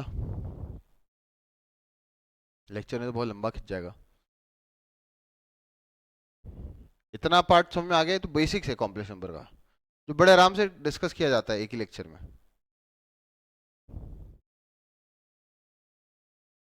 कुछ ऐसे आउटकम्स हैं क्या डिवीजन के जो हमको इन जनरल याद होने चाहिए? ऑब्वियसली ये तो याद होना ही होना है, ये तो एज अ फॉर्मूला याद कर लेना, ये हैशटैग आउटकम है। तो बेटा अगली स्लाइड पे आ रहा हूँ, लिख लो फिर उसके बाद कॉपी कर लेना, ये समझ लो एक बार। ये वाला पार्ट तो हमको एज इट इज याद करना है, इसको हैशटैग बना लेना, ये तो हैशटैग है ही है। और क्या हैशटैग है? कभी आपके पास आ जाए ये कैलकुलेशंस जो बहुत आते हैं, 1 plus iota divide by 1 minus iota, और अगला है 1 minus iota divide by 1 plus iota. ये तो बहुत आते हैं, बहुत ज्यादा आते हैं। चलिए देखते हैं क्या आएगा। फॉर्मूला लगाओ, बताइए। 1 प्लस आयोटा कंपेयर करो, यहाँ पे सी और डी कौन है? 1 1, 1 और -1 है, सी 1 है और डी -1 है, तो नीचे क्या आएगा? 1 का स्क्वायर प्लस -1 का स्क्वायर, जो कि 2 होगा, तो यहाँ 2 लिखेंगे, प्लस आयोटा टाइम्स यहाँ भी 2 लिखेंगे। चलेगा ना? देखो ये लिखा हुआ है, क्लियर है? बताइए, या सीधा पूरे में 2 लिख दो, क्या फर्क पड़ता है, बाद में अलग अलग कर देना। ये लो पूरे में 2 लिख दिया। वो तो रियल पार्ट कैसे आता है? 1 into 1 1, what is 1 into -1 -1, plus imaginary part 1 into 1 1 minus 1 into -1, तो -1 प्लस हो जाएगा, तो +1 हो जाएगा। तो आंसर क्या आएगा? ये तो 0 हो गया, ये आएगा आयोटा। क्या है? क्लियर है? तो मेरा होना चाहिए, what is 1 plus iota upon 1 minus iota? Iota. What is 1 plus iota upon 1 minus iota? Iota. ये कुछ स्टैंडर्ड डिविजन्स हैं जो हमें जनरल याद रहने चाहिए। क्लियर? बताइए, इसको अगर फॉर्मूले से करना चाहो, वैसे तो इसका रेसिप्रोकल है, इसका आंसर 1 बाय आयोटा आएगा। और अभी थोड़ी देर पहले मैंने क्लास की शुरुआत में बताया था 1 बाय आयोटा कितना होता है? Minus iota. पर लेकिन जनरल अगर फॉर्मूले से करना चाहोगे तो नीचे 2 आएगा, यहाँ क्या आएगा? रियल पार्ट में बताओ क्या आएगा? 1 इंटू 1 1, और फिर -1 into 1 -1 plus iota into -1 into 1 -1 -1 into 1 -1, तो आंसर क्या आएगा? Minus iota.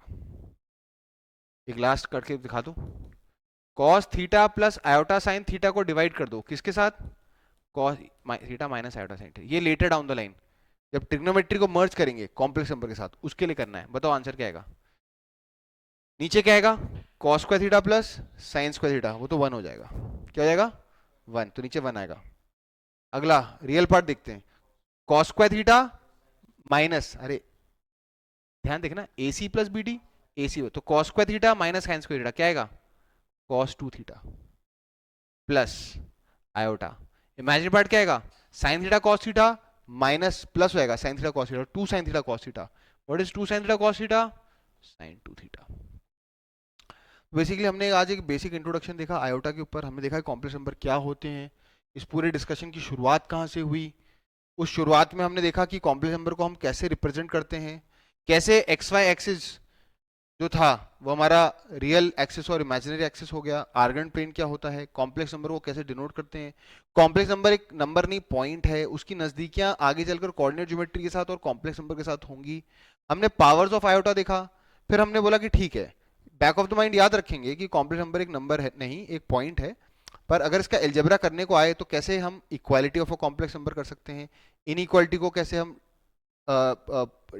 फोर्सी कर सकते हैं, एडिशन सब्ट्रैक्शन क्या होता है, मल्टीप्लिकेशन क्या होता है, और डिवीजन रेसिप्रोकल क्या होता है। कुछ आउटकम्स देखे, कुछ स्टैंडर्ड आउटकम्स देखे, जो कि अगली क्लास में आने से पहले आप लोग रिवाइज करके आना।